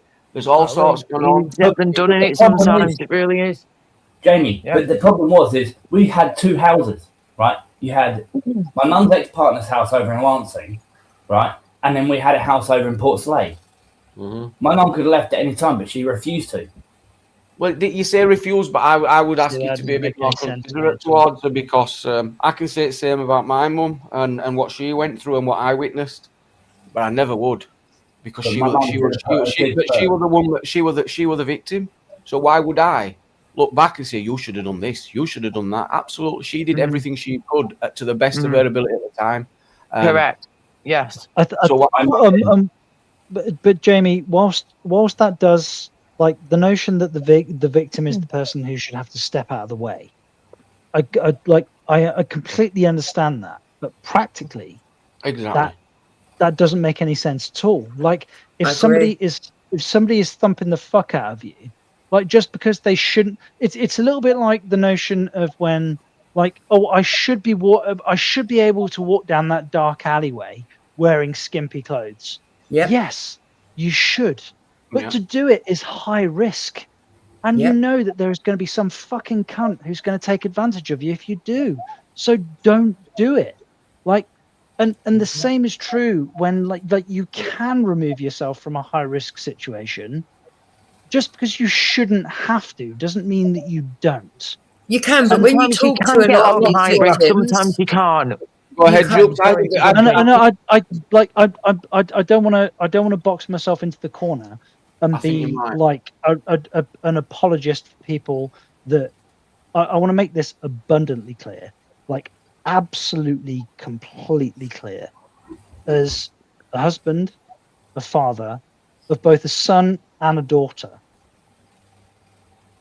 the fact that there are women in this world that feel and are put at risk, I think, is a scathing indictment of men generally. In that we have failed you, we've let you down. 100%. Yes, and but that being said, society like, has like just like, I mean, help us out like a tiny little bit in the just don't feel like that. Like my daughter, bless her, she's 9 years old. She like, her hormones are kicking in right now, and I was trying to help her with her homework earlier this evening, and she was like, yeah, but I don't understand it. I was like, yes, but you can understand it if you try, and if you try to understand it. And I could literally see her hormones like kicking in. Like, it was almost like and I felt for her, like her body was doing something to her that she couldn't help. And I can see in a couple of years' time that there's, like, genuinely, what are you trying to say? You can see what in a couple of years? I'm getting confused. So in a couple of years' time, I'm gonna have to explain things to my daughter where I'm gonna have to go, look, I'm your dad, I'm a man, and I'm on your side. But not all men are going to be on your side. And how do I teach her which ones are good and which ones are bad, when even I don't know which ones are good and which ones are bad? This is a genuine problem that women have. Like, it's legitimately is a fucking nightmare. The actual problem that we've got at the moment is the education system that's teaching our children that that they should welcome strangers. You see, we used to have a system where we could tell our children, stranger danger. But now they've got children making Valentine's cards to immigrants and stuff like that. Gosh, it's messed up in it. Oh, wow. I wanted to talk as well. We mentioned about historical abuse then. There were different laws in place. Marital rape. Yeah. You could do it. Oh, God. In 1991, that was made legal. It's a domestic, but police are not getting involved. It's part of life. It's how it is. Amber Alert. And then before that, the rule of thumb, where you can beat your wife with a stick as long as it's not bigger than your thumb. These happened in this country. Well, firstly, I mean whilst there are rules that were a bit of a nightmare, that is a myth. But still, It's not. No, it's definitely not a myth. It definitely is not. We've checked it. I like to think that most 91 people. when marital rape was made illegal in this country. It was in the 90s. Can you believe Yeah, that? 91. Yeah. So I once got myself into a conversation by not being that very articulate, and people took things what I said to do with that out of context. So do I believe that marital rape exists? Yes. Do I think it's easily proven? No. And where do you draw the line with it? How do you, unless there's violence involved and maybe a separation or... Oh, no means no, doesn't it? If someone says no, then it's rape. Yeah, but if only two people in a committed relationship, how do you prove that there was even a no said? Well, then you look at the history, the communications between them both, all that. Yeah. That's why it's difficult, isn't it? But can I throw the cat amongst the pigeons here? So no does mean no. Now, where I would think the emotional abuse comes into play is what constitutes emotional abuse, because physical abuse, I think we can all agree on, right? We can all absolutely, like, if you physically hold somebody down when they're saying no, that's there's no equivocation there. There's no room for negotiation. There's no nothing. It's just that is wrong. But if you have a marriage, you've got a relationship where the understanding is that you are not allowed to sleep with anybody else. The only person that you're allowed to sleep with is me. And that's built into the relationship. That's what a marriage is, right? Yeah. So the husband wants sex, and for whatever reason, the wife is less inclined to want sex. Right. And the husband wants to go, well, yeah, but I would like sex, please. So where does the emotional abuse kick in? So, for example, if he forced her. Yeah, but we're talking like words, aren't we? We're not talking like physical putting down. I happen to agree with you, because this is where I got myself into sticky waters before. Because if you've been in a relationship, which most of us have, you would know that you could have a partner that says, oh, whatever they say to you, I don't know, do you fancy, whatever way you phrase it, right? Engaging in sexual activity and nookie. Yeah, you're right. Let's just say nookie, right? Do you fancy a bit of nookie? And they at first refuse, and then you flirt with them a bit, you play with them a bit. Yeah. I don't mean so foreplay. I mean, you do or you don't. Yeah. Yeah, right. And then the woman says, "Oh, come on in," right? Or you just go into it, right? Yeah. And that is reality, but some people think I seem to be a bit weird because I see that reality. I guess my query is like when does just like advocating for what you want, which is perfectly reasonable. Like, I would like sex with you, please, my beautiful, sexy, delicious, lovely looking wife. And like, she would say no, and I go, okay, that's fine. You're not in the mood, and I'll go away and do something else. And then I'll come back to her later, like hours, weeks, days. You get on your knees. Like sex? Would you like sex now? And she goes, no. and then you come back hours, weeks, days later, and you go, would you like sex now? And she goes, the reality is that doesn't really even happen, does it? If you're in a proper relationship, you don't have to ask. If you're in a proper relationship, you can come and put your arms around your wife. You can give her a hug. You can give her a kiss, and then you might want to go further, and she'll go, "Oh, I can't. I'm busy." You know, if that's more than that, or I've got a headache, or I'm not feeling well.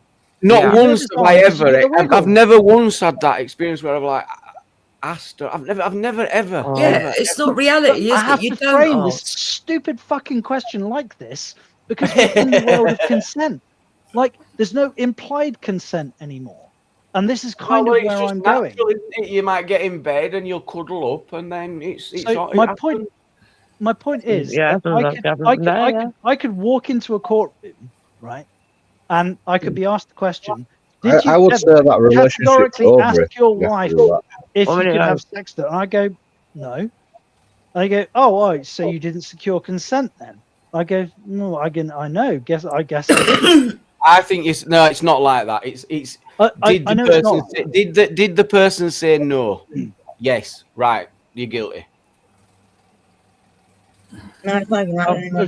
Well, no, I'm just what he's saying. He's saying, well, how can you prove? You know what he's saying is, well, they want a written contract. There's no written contract. Stop it! No, don't. Oh, stop it! You're so naughty. Stop it. But now is she saying no, or is she saying no? She's saying no, obviously. No means no. No means fucking no, doesn't it? Remember. Unless Just no. This is class. But you do understand. I have done a bit of research on the rule of thumb, and when you've got to look into is the statements from the courts at the time. So whilst it's not written down in law, what the courts did state is that they once allowed moderate beatings by husbands. So it was how it was in practice at the time. That's about where the rule of thumb is associated with domestic abuse, mainly from the 1970s, and it was to do with that legal definition. Well, let me put it this way: if somebody came to me and they argued that it was moderately okay for their husband to moderately beat their wife, this is a top job in the UK. Not only would I not agree with that, I would moderately find a wife who was moderately beat them and moderately ask them where they would moderately like to moderately dig the shallow grave to moderately bury their moderately. You shouldn't be beaten at all. That's like unless it's within reasonable force because you're under threat yourself. But that's not what I was talking about. I'm talking about like the relationships that people have, and like. I would be hard pressed. But as we've been talking about, like it seems pretty clear that relationships are a damn sight messier than the legislation that we seem to be like talking about. Like there are some hard and fast rules that we can definitely apply. I will not allow countenance. I will not allow like physical violence against women. Right. It's completely unacceptable. But where I think there is a bit of a grey area is this kind of emotional abuse statute, which is where men do seem to be a damn sight more vulnerable than women are, to be honest. I mean, Joe has been like, despite the fact that it seems quite clear that Joe is more than physically capable of defending himself, has literally allowed himself to be physically abused because of the emotional situation that he's in. No. Whoa, what the? And I tell you why. So you're victim blaming again, and this is no. Stop. He is Let me answer you why. Is that the right way then or not? Let me come in. I tell you why that's horrendous to hear, because it doesn't take into account everything that's connected with being in a relationship, the feelings, the effect it has on someone. And it doesn't take into account what that abuse can do on a person's perception of what's going on at the time.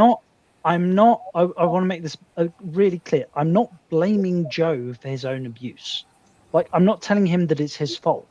I blame myself for my own abuse. Yeah, what I'm saying is that I left myself in that situation. I let myself be in that situation. Couldn't have been in that situation. We have so fallen off the rails somehow that Joe felt that it was his responsibility socially to allow himself to be bludgeoned by this woman. You're assuming you know what you were feeling and thinking at the time, and you don't have a clue. I'm saying that seems to be the case. But it's not. But that's not what the research shows when you're in domestic abuse cases. That's why it takes multiple times to leave. People blame themselves. They think they've done something wrong. If only they do something different, everything's going to be okay. It's a fucking relationship, you know. You got to fucking take with the good with the bad, you know.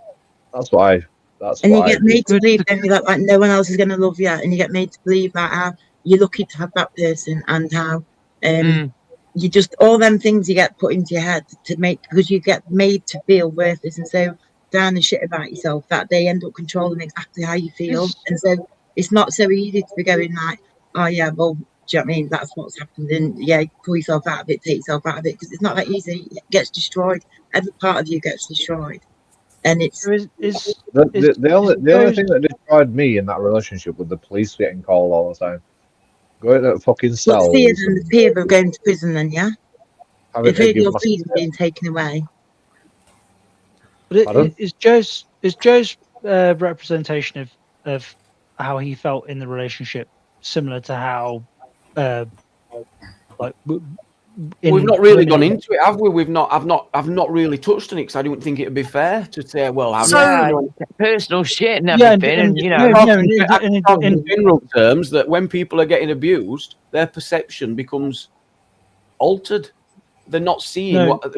It's also easy to look outside in and go, oh, well, just leave. Or, you know, I'm sure Joe's support network would have said, I wish I had Joe get him sent out of there.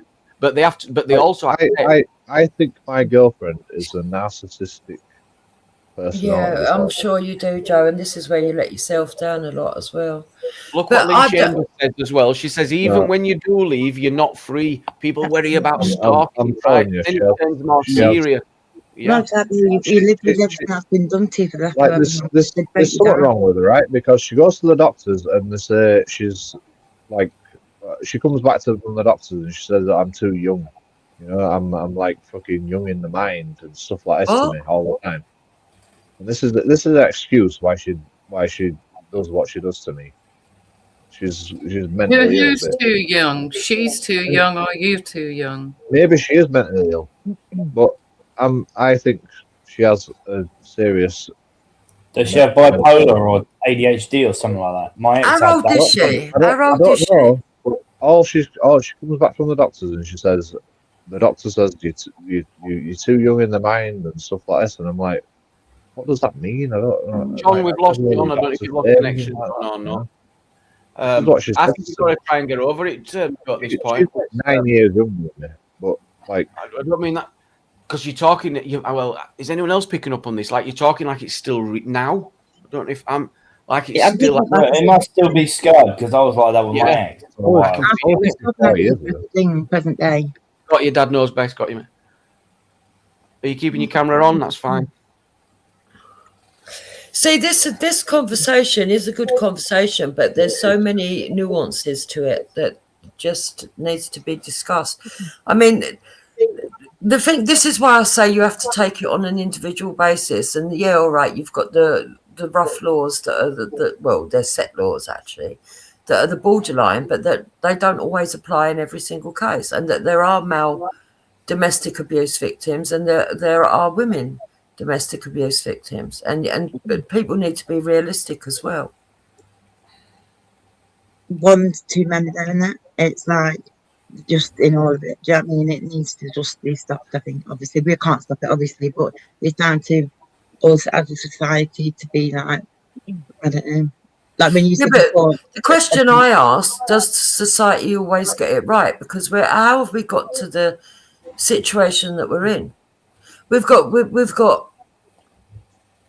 We used to have in this country a sort of mindset that believed that young boys, if they were abused by females, right, that it wasn't the same. It was every schoolboy's crush to get off with the young teacher.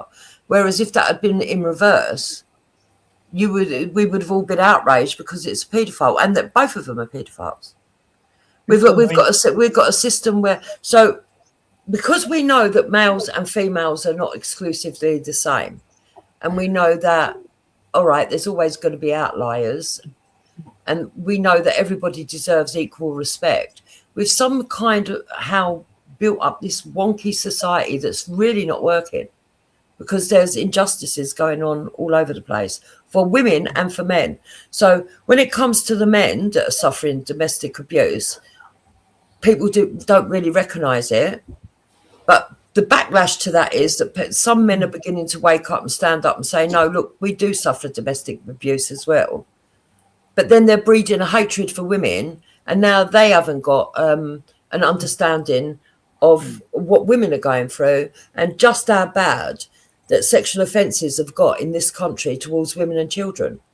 I wouldn't say they were committed by the people that have been abused by women, though. Do you think that it's a visibility issue? So, for example, if a husband is abusive towards his wife, like it is, for a given value of visibility, it is more visible. Like if a wife is physically abusive towards the husband, then the husband, because of sort of like the shame that's associated with it, because he's been quote unquote beaten by his wife, he's more likely to hide it for that reason. But also, like, how can I put it? Like, if a husband hits his wife, then when that punch lands, it does a lot of physical damage. Yeah. But if a wife hits her husband, when that punch lands, it doesn't do as much physical damage, but it does more emotional damage. And the emotional damage is harder to see. Does that make sense? I think no, but no, I think it's equal both ways. Like I think men have been suffering with, like, physical damage more than women though, so like they can take it a lot better. Don't take this the wrong way, Joe, but I'll bow to your expertise on it. I don't, like, whatever your experience is what it's emotionally damning. Well, you're a man too. Of course, you get emotionally scarred from these things, of course, whatever, yeah, I am, you go. Yeah. I am. Do you not think men can deal with, like, physical pain better than women? No, actually, I think women can deal with physical pain better than men. I mean, like, women can't. Like, my girlfriend, my ex-girlfriend, didn't actually deal with much physical pain. It was more mentally. Well, but, physical pain caused the mental pain. Well, this is an unconventional because men are more capable of dealing with physical pain. I think they're better at dealing with mental pain as well.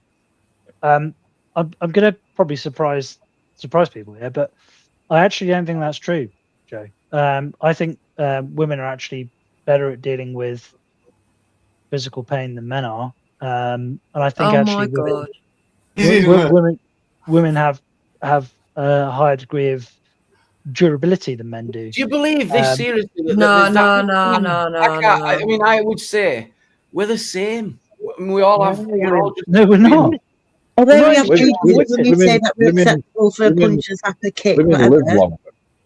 Live longer. I don't know about physical pain. So the reason that I say this is because I watched my wife go through childbirth, and the notion that I would be able to deal with that is fucking insanity. Like I could, like the level of the endurance that she displayed, the level of pain that she dealt with, that I watched her go through. The notion that I would be able to deal with that is just fucking nuts. Yeah, but the baby at the end of it, isn't there? It's not a black eye. No, I understand. Broken arm, broken back, broken neck. I completely understand that. But there's also other studies that indicate that women are able to deal with, they have a higher pain tolerance. So not really impacted by the person you love, it's not. To some degree, that is true. Women go through a lot more pain than men do, because women literally... Only because we have no choice, because we have to give birth to babies. Even if you can't have babies, we still got obviously go through other things women go through, but it's just a part of being a woman, isn't it? It's just what we have to go through. But I'd like to see. Pain too. I want to know why he's correlating this when we're talking about physical abuse. But I wasn't correlating it with that. I was just saying, like, I was purely it was purely the academic. Like, if you're asking me, is it okay for guys to hit women because women they're tougher? No, that's not what I was saying at all. Okay, so why did you bring it up? What was the point you were landing? I wasn't trying to land, but it was purely to do with what Joe said about like pain tolerance. It was purely an academic point. It had nothing to do with wasn't making a moral point at all. Men go through a lot of harder jobs, you know, so like they have to deal with that. It's all very, very sexist. Jobs you bloody have. Very, very sexist. I got very sexist. Very, very sexist. Donald Trump says some men are different to other men, and this is a great comment. Men have to do more hard labour than women. I'm just defending myself. You're calling me out, bro. Men was calling out if anything. No one's called you out, I don't think. You said I'm he's definitely sexist. not calling you out. Not you. Donna says, I think some men are different to other men, and some women are different to other women. Bang on. Same. Some of both sexes are able to deal with different things. Masculinity and femininity aren't set in stone, and especially not nowadays. Yeah, this masculinity bollocks. I disagree. I think men have to go through a lot of more painful jobs than women. You know. Okay, let's put that to the test. Can we think of any tough jobs that are typically done by women? Oil fucking policewoman.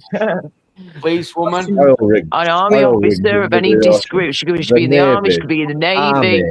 Minor. Anything. I mean, a lot of things nowadays. Ironing, yeah. Putting the washing away. Ironing. Oh, yeah, being a housewife. Hoovering up, washing up. All the housework, yeah. Nurses is a great answer, right? Do you know what really pissed me off about where nurses are treated? The managers in hospitals got together and do you know what they were sick of? Nurses gathering around nursing desk, you know what I mean? So they got rid of it. They're literally on their feet all day. Am I wrong? You might know, Dad knows best. Did they not? They got rid of it. I was going to say, ask me what my wife does. I know she's a nurse. Yes. She's in the yeah, she was an NHS. Yes. And I think they work so hard, and they're and unless they've climbed that ladder as well, they can be on some really shit wages. They're not rewarded enough for the work to do. We've got Vega coming on. Vega, we've got 15 minutes. Mate, good to have you. Welcome, Vega. Jamie, I'm just drop shipping in. I just want to make a quick point. An interesting thing that John did there. I'd just like to point out that if John had led with men are ultimately stronger than women. Because men have to endure more, men have on to average. put up with more in society. I did men have to on average. So if you had led with that, John, because you stated that women can put up with pain more than men can. Let's not forget every single war that man has had to go to, had half of his body blown off and still survived. But anyway, apart from that, if you had led with men are ultimately stronger than women, you would have had outrage on the panel, outrage in the chat, and the first example they would have used was pregnancy. I think so. Yeah, but I was talking about. He's turned into mucker. That's exactly what I thought. That's also false equivalence. That's exactly what I thought. I was talking about endurance, like pain and endurance, not strength. Like if you ask me who was stronger, like who can physically move more weight from A to B, under almost any circumstance, the answer would be men. But endurance of pain, and also the reason why women are better at ultra endurance sports seems to, evolutionarily speaking, seem to have something to do with the fact that childbirth takes fucking days, and they like the endurance, like this that there is some aspect of endurance with women that is far in excess of what biological males are capable of. Like I'm not going to apologize for making observations. No apologies needed. These opinions. Africans can run really it's not fair. If someone should come up and share their opinions, can run really far compared to women. Like that's got to show some good endurance as well. Well, yeah. So this There's is a lot where of African men that do fucking long fucking runs, you know? Well, I mean, unfortunately, What kind of insurance are you talking about? So, well, of course, there are different types of endurance. So there's also different types of medical reality. So, for example, people who have so you get the trope, which is there's no biological difference between races, for example, but there are biological differences. There are biological differences between races. There have to be. My point. That's exactly my point. I think that women are different because they have to put up with other, like, their jobs that they do, and the men have to fucking have to put up with and like we're sort of devolving into our selective parts of society, you know. So it's societal genetic manipulation almost. That's what I think. Societal is right. Where I'll dig my heels in the ground is if somebody tells me that there is no biological difference between races, there's no biological difference between men and women, then I'm going to dig my heels in the ground because they are objectively wrong. When somebody says that, so for example, if I were to say that, for example, women have a higher durability, they are much more durable in terms of like extreme long-term exertion.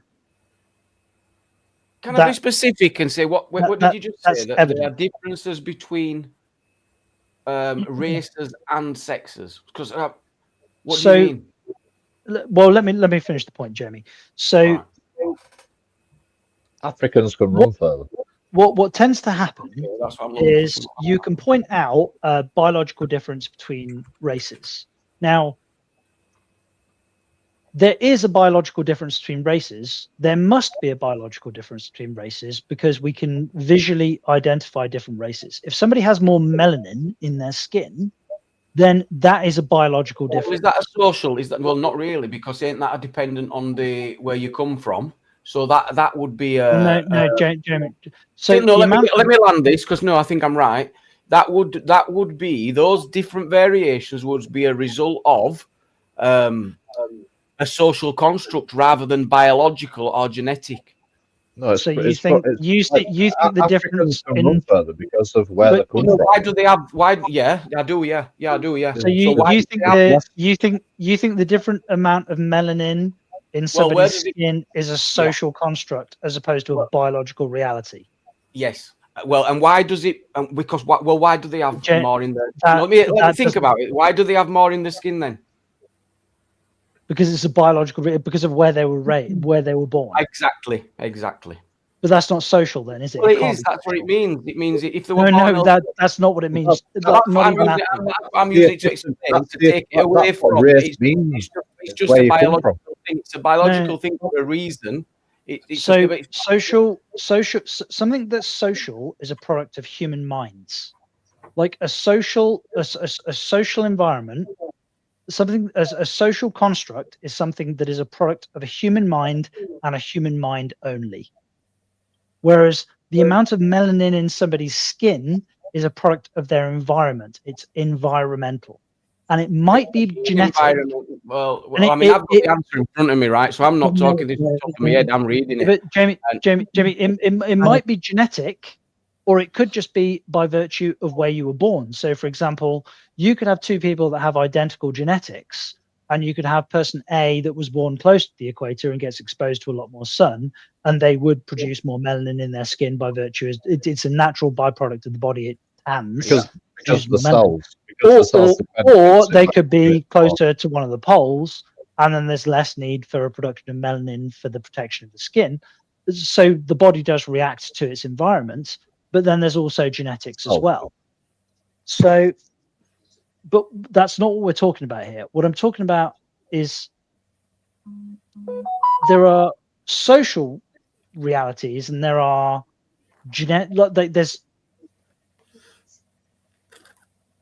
there's environmental realities that we exist in. There have to be. There can't not be.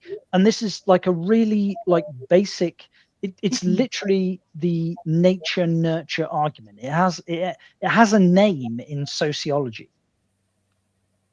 So I don't get what the problem is. I don't know what we're talking about. We're talking about whether races have got. So we're talking about whether they are absolute differences between races that are not that are just based on the race. So that's what you need to try and prove. So just because of someone's race, they're going to have differences. Yeah, there are differences. Yeah. And is that going to my problem is if I point out that there's a difference between a person who is black and a person who is white, or a person who is Hispanic, but you're about like or a differences person who in is like Jewish. skin color. So if there is a difference, does that mean if I were to point out that there's a biological difference, does that mean that I'm making a value judgment difference? Now, I can point out that there's a biological difference and not equate that to a value difference.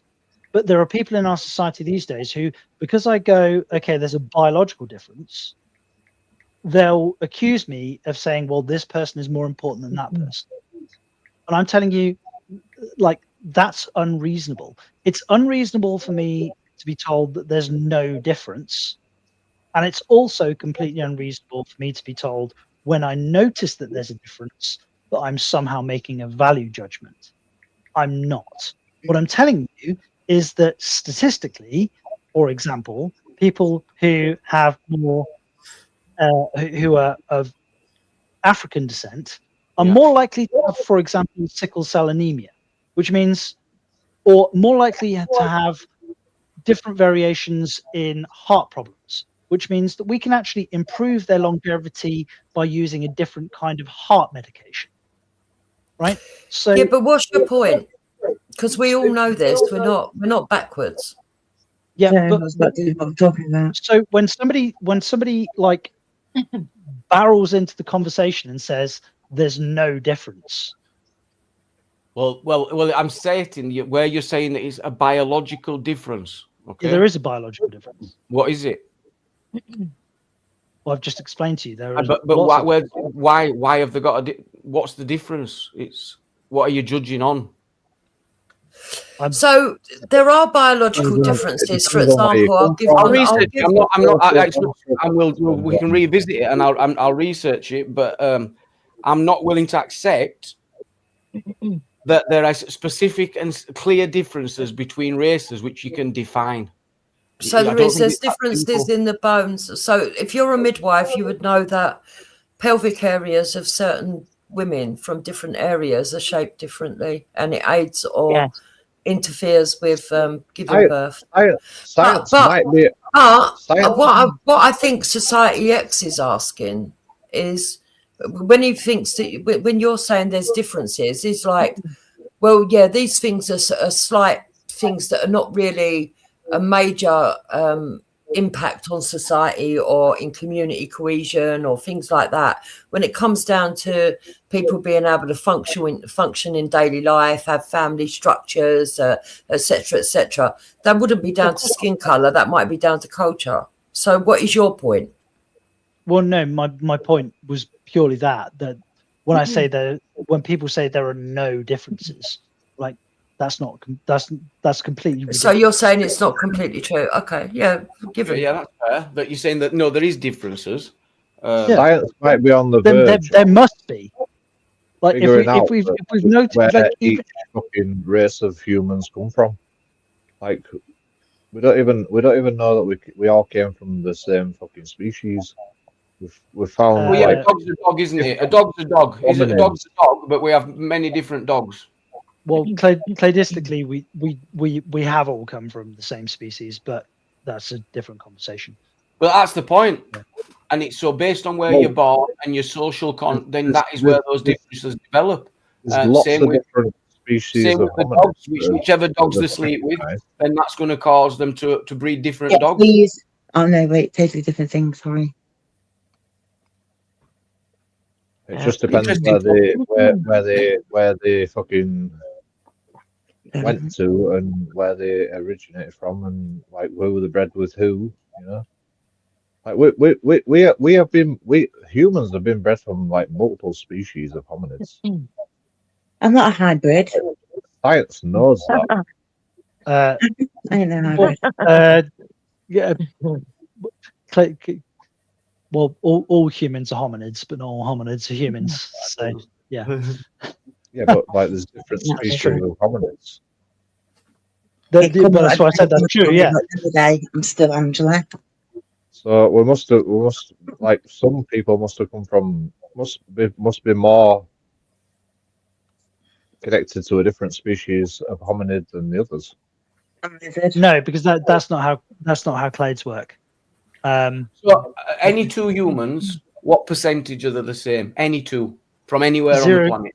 Well, so we have an inbreeding coefficient within the human species, which is 0.002%.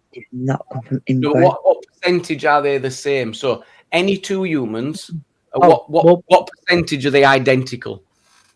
So are you talking about how much genetic code do we Two share, eyes, or a how nose, big a mouthful of teeth, legs, arms, right, okay, heart, got you. lungs, liver, 99.9%. So Yeah, 99.99999%. Yeah, it's really Yeah, high, exactly. And then differences are absolutely not segregated by race. Absolutely not. But nobody said that was the main difference. No, but I think the biology might be different in some people because of different. Well, let's put it this way. So, like a liver in like the vast majority of the code that makes us do what we do, the liver in a mouse or a human or a bear or a beaver or a whatever, the tissue of the liver functions based on, broadly speaking, the same code, and the bits that make us different are really minimal. But we have I guess what I would probably say, and where I would completely agree with you, Jamie, is that there are biological differences between, for example, people who have ancestry that is from like the African subcontinent as opposed to the Asian or the Eurasian continent. That's what I thought. But the bit where like we have overrepresented the biological differences in the cultural differences. So we're much more dissimilar than we are similar. But the reason that the cultures differ is also because of the environment. So, for example, yeah, I'm following you so far. This is the point yeah, bang on, yeah. The reason, like the cultures, for example, if you've got a cultural practice which is to do something that's seasonal, they're individual, right? These differences that you talk of are individual, the same as everyone on this panel now. Something that I want to really like. I want to just make this point, right? The point I'm trying to say is I'm not making a value judgment. But you can't just separate people by race and go, they're all this, they're all that, and you can tell because that's their race. No, these differences are individual. The same as you can spot the differences on this panel between all of us here. It's individual. So you can't distinguish between a whole race of people and go, oh, they're really different. Their bones are well dense and they can run fucking shit. They can run like tigers. That's not fair.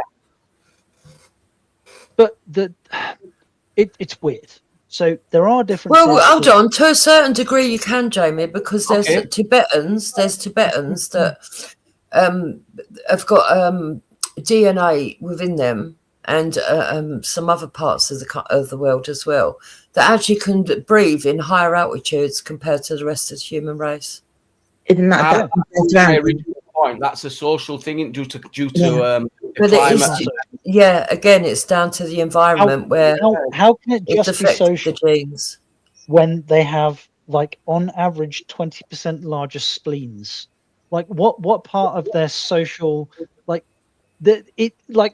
social impacts culture? Yeah, but can I ask, why are you focusing on this? What is the point you're trying to take us to? I'm trying to tell people that they're not as unconnected as we think. Like, again, I'm not making a value judgment. I'm just making it abundantly Okay, so clear. you're arguing that we're all more connected than people think. Yes, yeah, of course we are. We have to be. How can we not be? It was an interesting sort of like meandering to get to that point then, because it looked like you was arguing the opposite. What? Why would I? No, I'm arguing that I'm we're arguing different, and we are self-evidently different, and it's completely okay to notice that there are differences, but it's not okay to make value judgments between the groups. I've got to agree with that. That's we're both on the same page then, really. You're saying, look, there's difference, but it's literally 0.1%, and it's mainly based to do with survival and environment. It's also like we have to accept that there are differences between groups in order to optimize between groups. So, like, how can we possibly end up in the situation where one group has a statistical, like, they've got a higher inference of, for example, sickle cell anemia, which requires a medical treatment for that group, and then just go, well, you know what, we should just treat everybody the same? Because if you want to do that, that's fine. That's a specific answer about a medical issue, and it's about how we treat people. It's an example, and it is specific, but it also there are also many other examples of the same thing. And for example, like we've literally talked about the same examples where there's one culture which they do a lot of free diving. Like they're a coastal culture. They do a lot of free diving. They do a lot of fishing, and literally their spleens are bigger. Their spleens are physically bigger. Yeah. Like, right, and but it's a product that they have a biological change. Who are you talking as a about? product of their culture. Yeah, but who are you talking about? Can you say who's got these big spleens? Oh, they're yes, the big anybody that's a fishing village probably. in Southeast Asia, can't and we've remember all exactly. have larger spleens, a study shows, known as sea nomads. This group has developed this genetic adaptation for free diving. So this is just proving the evolution, isn't it? And that the good free divers will have mated underwater for longer periods. It reinforces my point. That is a result of survival and evolution. But this is a society. They don't free dive because they have big spleens. They free dive because their environment required them to, and therefore they then developed a bigger spleen because it helped them to oxygen. If you go to Mars, you won't be able to come back to England to fucking Earth because your bone density will go down, your lungs will shrink, and all sorts of shit. It all comes back to environment. It absolutely does. If the only way that you can survive is to deep water, and the only people who are surviving who are good at that, then eventually, by mating and evolution, they're going to become better and better and better at it. Evolution, your body. That is exactly what. No, Joe, that's exactly what evolution is. Have you guys? Evolution. Go ahead, John. John's laughing, but do you not agree that is 100% evolution? It absolutely is. It's a reinforcement of the environment. But every time I hear it, I remember watching. It popped up on a Facebook short, and it was this young girl, this naive young fucking idiot, who went, "Oh, well, I got this nose job because my nose was horrendous, and it runs in my family, and I didn't want my kid to have to deal with it, so I got the nose job." That's insane. Oh, that's mean.